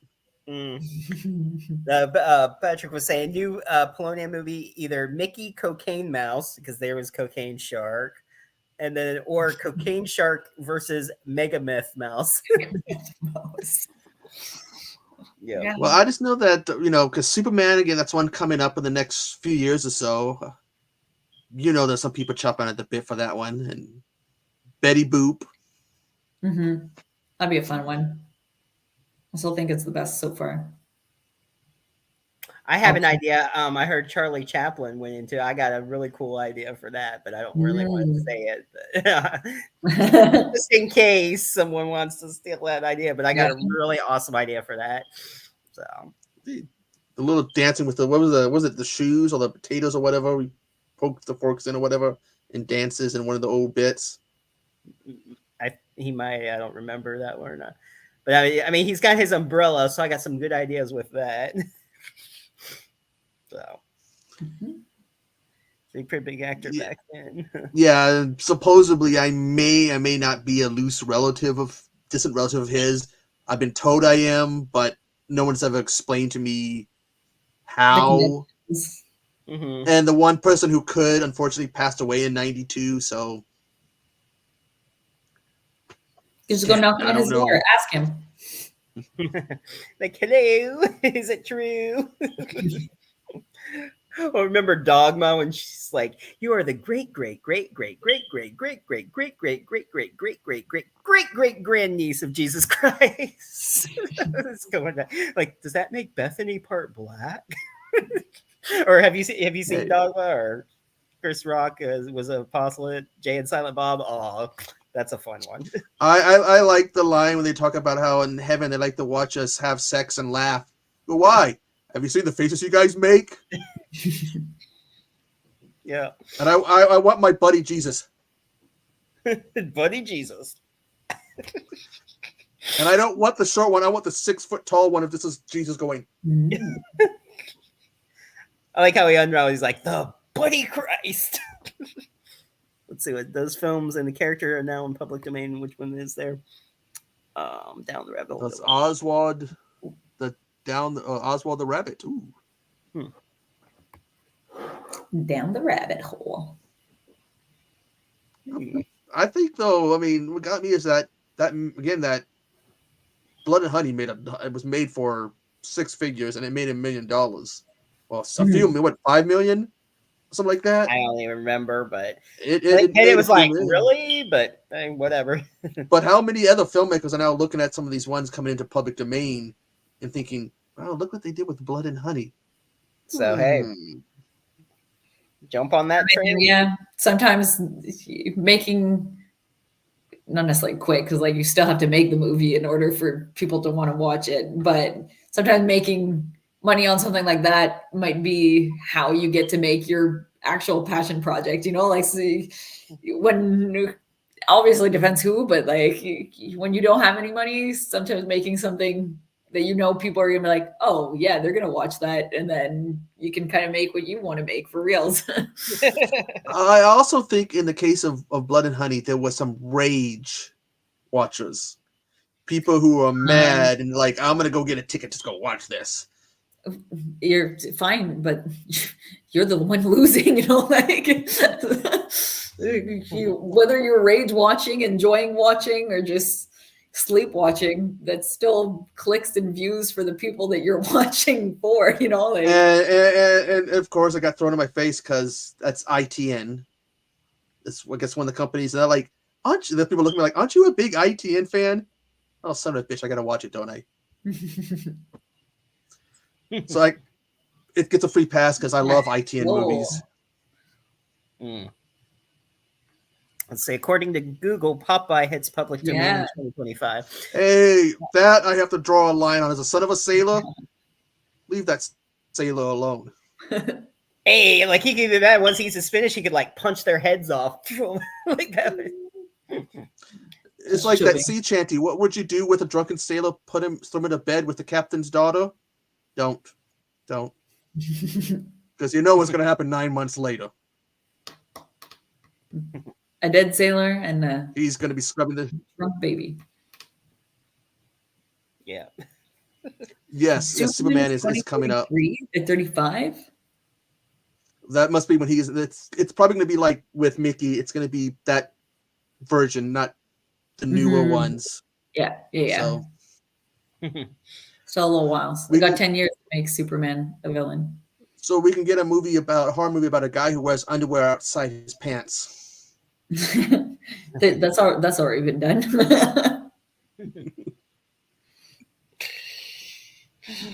Some people were actually upset when they redesigned Superman, and now he finally puts his underwear inside his pants. Nice. Mm-hmm. I mean, maybe that's the plot, is that he gets bullied so much for his underpants that he just ends up killing a whole bunch of people. Yeah, that's you get it. You're like, yeah. Indeed. Superman. Yeah, Steven, but Warner Brothers and who owns DC and all those other people, they're going to put up a fight. Yeah, they're not gonna want. Talk about my underwear. Well, no, it's the joke because he calls him Cal-E Daily. And so he's like, Superman, I'm always teasing him, going, hey, when you hook me with your cousin Supergirl? Yeah. Ding. Almost 2 hours. It just flies by though, doesn't Yeah, it? it went by so quick. Like I don't feel like I'm necessarily like doing a podcast. I feel like I'm just chilling at a bar. But Yeah. That's pretty much what it is. Yeah. Yeah. That's how we do it. We just chill. It's not it's like Yeah. get our questions in, have our fun. It's a little mixture there. Oh, Wonder Woman in 2037. Still a while. We have time for World War III before that. We'll all be gone. That's the Who real. knows? That's The world might be over by the time that comes into domain. So it won't really matter. We won't have anyone to watch. No. The ward's got to be around because I have this mission in life. I want to be the oldest human being to live. I'm going to be a ridiculous age. My last words would be when I'm well over 100 years old, I'm going to go, ha! Told you so. I want to be really, really ridiculously old. So that's my mission in life. Hey, here's a fun question for you. If the zombie apocalypse would happen, what would be your plan? Do you think you'd survive it? I think I've said this multiple times in my life. There's no way I'm making it past 2 weeks, but I'd like to think that I would.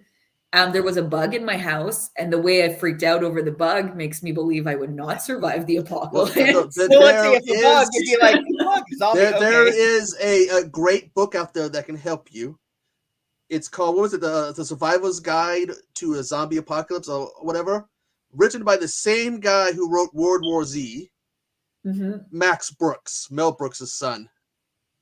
It's a great book. Will tell you what to do. Okay. Well, I do have like a general plan. I know, like, escape the masses, go to my buddies who's a farmer, like already good plans. But yeah, no, I love having the conversation. What do you bring? Because I don't think you can survive alone. You need kind of communes and people to like get together because you need skills, right? Like if you're not a doctor, you're going to need a doctor. So like, what do you bring to the zombie apocalypse squad? I can cook. You're in automatically. Food, yes. Yeah, cook is probably, I can cook. Yeah, you can cook too? Okay, well. I can fucking stab them in the head. I'll battle those zombies. I'm also the guy.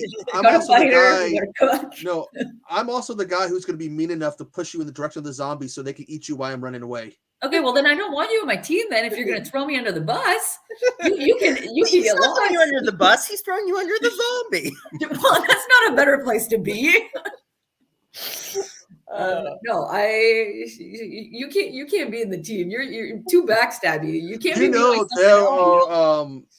You ever heard about the zombie preppers? People who are building these. Yeah. They were like, oh, we got these underground bunkers and stuff, and with like years worth of like cans and food and dried goods and that's who we're all we need to laughing find until it happens. Like it's like the there was a show that was like the extremists, whatever, and one lady was prepping for like a pandemic, and everybody's like ha ha ha ha ha because she had like stacks of toilet paper and stacks of masks and gloves and like full bodysuit. And then guess what happened when the pandemic hit? She didn't run out of toilet paper. She didn't have to use the shower to wipe her butt, right? Like, but did you know that people were predicting we were going to have a pandemic? I mean, for a while, yes. It was kind of... No, because they said, I forget, every century, there's a certain year. I forget what the year is. If you look at that, every century is in a certain year, there's a pandemic. Yeah. I mean, but it also makes sense with like the globality that we have today, that it would have, like, it's almost surprising that it hasn't happened more, like with how much we travel from how quickly from one place to another. And like, I think that's why, like, wow, I'm bad with names. The show that just came out with zombies. Dead. Well, it's over with, but there's another one, Daryl Dixon, and Daryl Dixon. And the one what I liked is Pearl, because it was shut during the pandemic and people wear masks. Yeah, they wrote them into it by saying, "Oh, there was a pandemic," which would have been, I believe, the Spanish flu or something.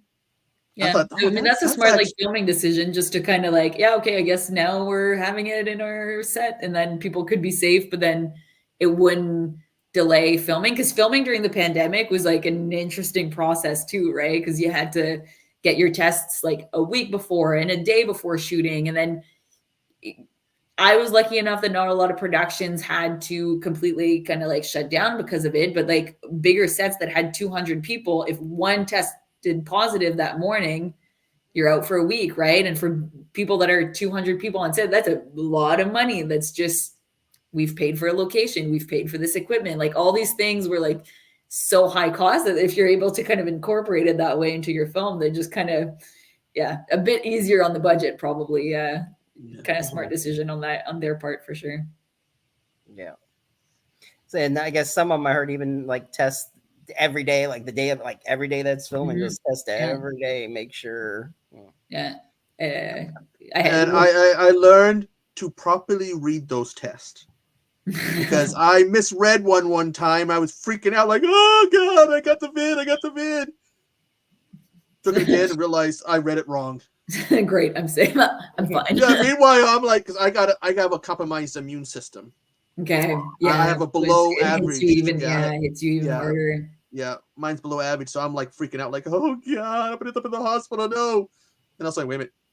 Oh, I read it wrong. Let me take it again. Okay, I read it wrong. I may have been a little bit dramatic. Just a wee bit. Kind of like a false pregnancy test. Oh my God. That's 9 months and plus, right? Like after that, that's an 18-year disease. You know? That's when you go and you buy the crib, you get all the stuff, and then you find out, oh, you read it wrong. I just spent a few $1,000s on stuff. Well, now I gotta go get it. Now I gotta, damn it. Can't let this go to waste. Oh, we're horrible people. Let's see. You don't really keep up. Is there anything that fans may not know about you? Any other hobbies or talents or anything? Not a very talented person, no. Besides acting, I'm not that talented. I don't know. I guess one of my other hobbies is kickboxing. Like it's more of my training. It's what keeps me sane and from not killing people for real. So yeah. Not particularly like interested in combat or anything, but yes, yeah, kind of like punching pads and doing that. Lots of fun. And yeah, I'm kind of a grandma in real life. Like the only cool thing about me is my job. Like that's kind of the only way I can describe it. Acting, super fun, so exciting. Real life me, gardening, going on walks, and yeah, like wow, sunset. Like, I'm not that cool. I'm trying to learn the piano. That stuff's hard. That shit's hard. You have to do two hands. My brain's not computing, but yeah, just kind of. Yeah, I think. Yeah, go ahead. The chopsticks or whatever they call it on the keyboard. That one song, whatever, dun dun, whatever. When I was hearing chopsticks and keyboards, like what? Yeah. You can always like get one of those keyboards that plays the music and make people think that you're playing it. Yeah, we have a setting, and every time you're so good. Thank you. Look, no hands. Yeah, wonderful. Or I could just play a YouTube video and pretend I'm playing it, but you know. There you go. Just be all into it. Like what was it? I don't know. There's like movie, like they're playing, they're just like all into it, rocking out on it, the organ. It's like people that are playing on camera but aren't actually playing an instrument. Like they're just on the guitar, kind of doing whatever. Anybody who actually plays an instrument is like that guy's not playing. Like that guy's just full of shit, right? Like, yeah. What's hilarious? There's this movie called Miami Connection with ninjas in this band called Dragon Sound, and my karate instructor Vincent Hirsch is in it, and then YK Kim, who did his school that he taught at and everything. And YK Kim, he's got the guitar and he's just going. It's so silly. He's not even playing it. Just like, it's just fun to watch stuff like that. Is that the movie with the bazooka scene in it? Or was that a different movie? I don't know if there was a bazooka or not, but I just remember somebody was playing a clip from a movie and where the guy shoots somebody with a bazooka and he goes, "There's no way you can miss a missing target with a bazooka." I don't think there was on there, but they fought some with swords, and one of them, and there was this one guy, and it was such silly act. He's like, he gets a letter, and he's like, my father is alive. It's just so like over the top, like it's I love some of those old martial arts scene movies, particularly ones they shoot in Japan, where a person can jump up 20 feet in one leap. Yeah. Or all the like Bollywood stuff where like they kind of have like giant, like, yeah, just extraordinary like powers of just, yeah. Is that the one where they always have the music numbers in the middle of a movie? Yeah. Of course. Yeah. We had, what was it? One of them had Superman married to Spider Woman, and they had to stop to do a music number. Yeah. They did Rambo. And I'm like, oh God, no, not Rambo. There's gonna be a music number. What they've had like a couple horror musicals and stuff like Repo the Genetic Opera. Would you like to see? Well, obviously not that many horror movies, but if some type of horror, I was gonna say, what horror movie musical do you think there should be? Never mind. I think just because it was so big, and I think it would contrast really. But a Barbie one, I think it would contrast so well with like a Barbie musical horror would be kind of against the genre. Could be very fun. Just as long as they add that song "I'm a Barbie Girl." Yeah, kind of, but in like an eerie kind of like way too high pitched, like I'm a Barbie girl. I'm talking Tina. The whole Twilight Zone. Let's see, the Canon era, which I'm not sure who that is. Canon. Oh, I miss Canon. I love the movies. Too bad they went out. I don't know how many decades ago. The Chuck Norris movies are the bomb. Yeah, I almost met Chuck Norris. He walked right by me at that karate tournament. I was so mad. Like, the line was cut off, and later on, I found, like, to go back and meet him, you had to have a little ticket, and I found one on the ground, actually, and I just ripped it up and threw it away. And then I heard on the announcement, anyone who has the blue raffle ticket can get back in line. And no. I was like, no! I ripped it up. Like, I thought it was like a drawing. I was like, oh, someone must have lost. I was like, what is it? Like, I didn't realize what it was at first. That I just ripped it. And I'm like, no, I could have had it. It's the Surf Ninjas were there. Ernie Reyes Jr. and Sr. I met them from Surf Ninjas. Surf Ninjas? Oh, God. And then, remember, Rob Snyder was in Surf Ninjas. He was the friend. He thought he had a power. They all had certain powers, and he thought he had a power because he goes, hey, they left the gas on. What if the house blows up? And he goes, oh my God, I got a power too. Every time I say, what if, it happens. What if I lose this power? Oh my God, I just said, what if I lose this power? And I lost it. That's good. That was probably the funniest part of it, I think. Let's see, he was also Rage of the Ninja. The Rage of the Ninja sounds familiar.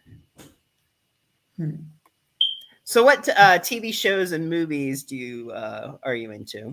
I mean, I just finished watching Griselda recently, which I really enjoyed on Netflix. I kind of really like the character arc and kind of I think that just the badassery that comes from being a woman in a drug lord type of setting. Yeah, it really struck a like, yeah, I'm a badass until, I know I'm not. I like playing one, but yeah, that was definitely fun. Kind of watched a bit of anime. Is that the one that's supposed to be based on a true story? Yeah. She's like, obviously, anything based on a true story, I'm very, loosely based probably on a true story, as like, the 3 facts are probably true in the whole thing. And then, I heard her. Very loosely. You have to make for a good story. I heard somebody from her family was a bit PO'd about that. Yeah, but of course, but you know, when you, I don't know how that would work in terms of like selling the rights, but yeah, like when you're that big of a, not necessarily character, but like that big of a life story, you know, bits and pieces are taken out of it. Like any kind of, Stealing Chaplin is based on a true story, which like the true story is that people stole or tried to steal the corpse. The rest is all made up, you know, like, but based on a true story. I was like, yeah, sure. So yeah, it's marketing, obviously, but yeah. Mm-hmm. I think people need to be just, you know, I understand being pissed off at it, but also it's entertainment, right? Like they used her name, which I think is the thing that, yeah, you're rightfully pissed about. But, you know, I think people watching need to be also smart enough to realize that it's entertainment. It's on Netflix. It's a production. Of course, they're going to do bad shit, crazy stuff and make it look cool. And yeah. Mm-hmm. I rediscovered Supergirl on Netflix, so I've been religiously rewatching that show. I don't think I watched the last few episodes of it. Like I know how it ends, and I've seen the clip of everything of her and what goes on, but I don't think I finished it though.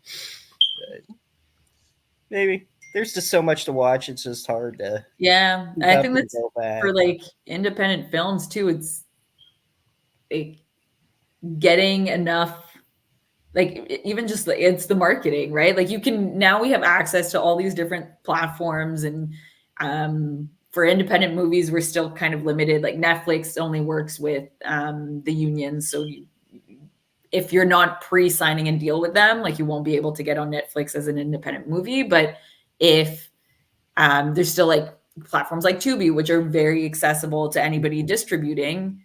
It's just then how do you differentiate yourself from the other 1,000 other filmmakers that day that decided they would put their movies on there, right? Like, so I think if you don't have a marketing budget, and you can have an amazing movie that just goes unwatched because nobody knew to go and watch it, which is also kind of that, you know, dilemma of like, like how much of that money do you want to put directly in the movie, and how much of it do you keep for getting eyes on the movie once it is done? And so, yeah. Nice. Oh boy. Man, Tubi is so great because I find that's a lot. Not only can you find movies you've never seen before, but I come across movies I haven't seen in a long time, and like, yeah. Well, they might be getting, I don't know, but certain stuff might be getting limited on Tubi, like I heard some of the independent but stuff. they better keep Red Dwarf on there because I never finished that show. And it's a great British comedy. It's funny as hell. Watch it say expires in 4 days. Yeah. Get on it. They heard you, and now they're about to cut it just so you pay for it. But here's a show that's came out in the late 80s and ran until like a few years ago. But it has like just a little over 10 seasons because there was so many gaps between when they made the seasons. Or actually, I think they call it series. They don't call them like seasons. It's series. Yeah. Yeah, it's series, not season. And then they're like 6 episodes. Like all those British shows are like short seasons. Like, really? Hey, the Brits gave us Monty Python, so all is okay. Yes. A lot of shows like are better than when the American versions are made. It's like Well, I mean, instead of trying to recreate something, just it's always hard because you're comparing it to something that already exists. Yeah. And so, yeah. It's like Last Train to New York. It's going to be the American remake of Train to Busan. Mm-hmm. I'm like, Pommy says I want to give it a chance, but I already know that I'm probably going to be very judgmental when I see it because Busan's such a good movie. Yeah. Some things shouldn't be remade or copied or based on. It's like they made a sequel to Busan called Peninsula, and it's gotten hate. And when I first started watching, I was giving it the hate until I stopped and realized, wait a minute, forget that it's a sequel to Busan. Just see it as its own. Yeah, so I went back and started watching it again and actually liked it. It's like that's what you need to do sometimes with movies. Don't watch it as a sequel. Yeah. Watch it as its own. You might actually end up enjoying it. Yeah. I don't know what Steve was talking about. He said he's watched something and it had Hugh Laurie on from House. Is that a show or are you talking about House? I don't know. House was a good show though. I don't remember Hugh Laurie in Red Dwarf. I mean, he might have been. Well, Hugh Laurie was in Black Auto. Oh. Another British one. I started watching this totally off topic here. I started watching this show. New. Oh, okay. He said Red Dwarf. New show just came out called Tracker, and it's got Justin Hartley, who was in Smallville as Green Arrow, and then he was also in oh my gosh, what's that movie about the family over the years? Now you got me forgetting stuff. It's like it's contagious. It's contagious. Well, no, this is us. That's what it was. This is us. He was well, sometimes if you watch so much, shows or movies, it's easy to forget. Oh my god, what you've watched.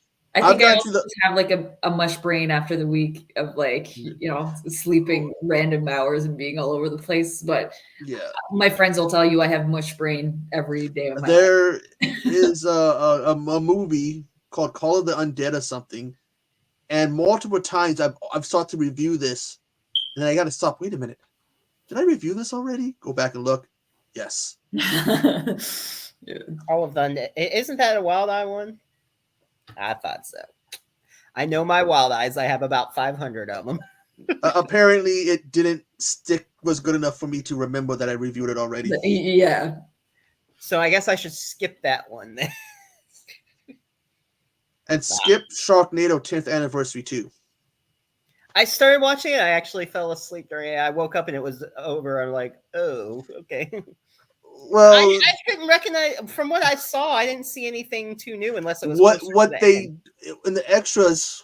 If I understood what they said is when they were touching, because they did a good job remastering the picture and the audio. It looks real good. Yeah, but they saw that the effects were looking bad. And you would think 10 years later. Yeah, so they went and they fixed up all the effects. So that's the hundreds of effects. It's that they just fixed things up. So maybe I just wasn't paying attention, and just maybe it did look better, and I didn't realize it. I had watched it a few months ago, the original, and I was watching thinking, God, this movie looks so awful. So I remembered how awful it looked when I watched the 10th anniversary. Like, ugh. The color, the sound, everything looked really bad. But touching it up, it's just made it look better. Okay. Well, maybe they should have just. I thought it was going to kind of be like how what they did with Star Wars, how they put in new scenes and stuff like that, and special stuff like that. But yeah. But yeah, like I said, it does look the picture. You'll notice if you really look at it and compare it to the old one, it does look a lot cleaner, and the lighting and everything looks so much better. Yeah. See. Oh, my mom was saying thanks for coming. She might be heading now. That's why. So she's just saying that before she leaves. So, but yeah, it's winding down here. I don't know what time is it where you are again. I forget. Are we on the same time or 10:20? Like going on? Yeah, Eastern, and we're both Eastern. Okay, so. But it's been fun though. So yeah, thank you for having me. And once all the other stuff comes out and can talk more, always welcome back. Once you get to watch them, and then I can reveal stuff that's not spoilers for something that's not even out yet. I know, it's like, gosh, I want to talk about stuff that's not out yet. Yeah, that is the thing. Like, you want to ask a person, like, I'm looking on IMDb, and it's showing upcoming The Liberation Men, Shadow of the Conqueror, What Lurks Beneath, Age of the Living Dead. It's like, I kind of want to ask about these, but it's like, wait a minute, they're not out, so you don't want to. I can tell you. You don't see him. That sword is from Shadow of the Conqueror. I don't know when that's going to come out. It's been a while already, and I think they're having a hard time with the edit because there's a lot of special effects, and I think it was just a bit more than they had anticipated. And so, yeah, by the time that one comes out, I don't know if I'll want to watch it. So yeah, that's Shadow of the Conqueror. Age of the Living Dead, I actually have the DVD up there. I've also impatiently waiting for that one to come out because it's been a little while since we shot it. What Lurks Beneath is the submarine one. And the other one, the first one you said, The Liberation Men.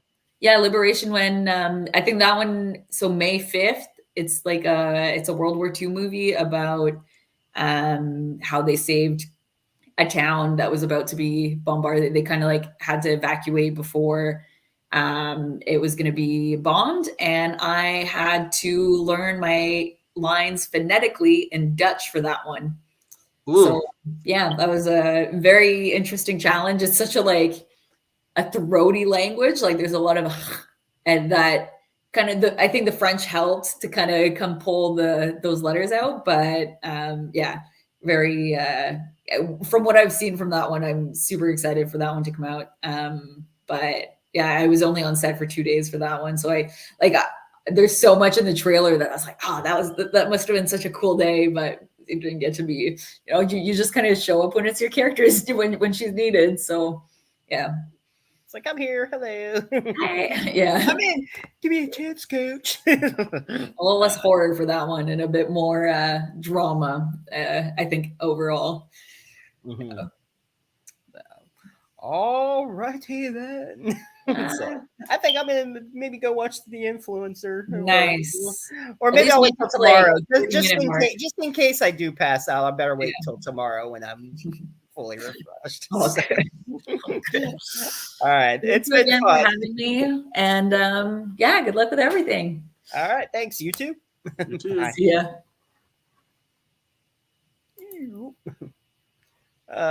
Always a good time. All right. So thanks to everyone who showed up, Steven and Jim and Patrick. So it was a good group tonight. And I know I'm forgetting a couple people. So, but you know who you are. And if you're watching the replay, of course. Yes. So Saturday, I'm not really sure. Probably pull something off or we'll figure something out. So yeah. Wednesdays normally when I do Echo Side. I'm like, I'll just do it a different day of the week for this week. So I don't.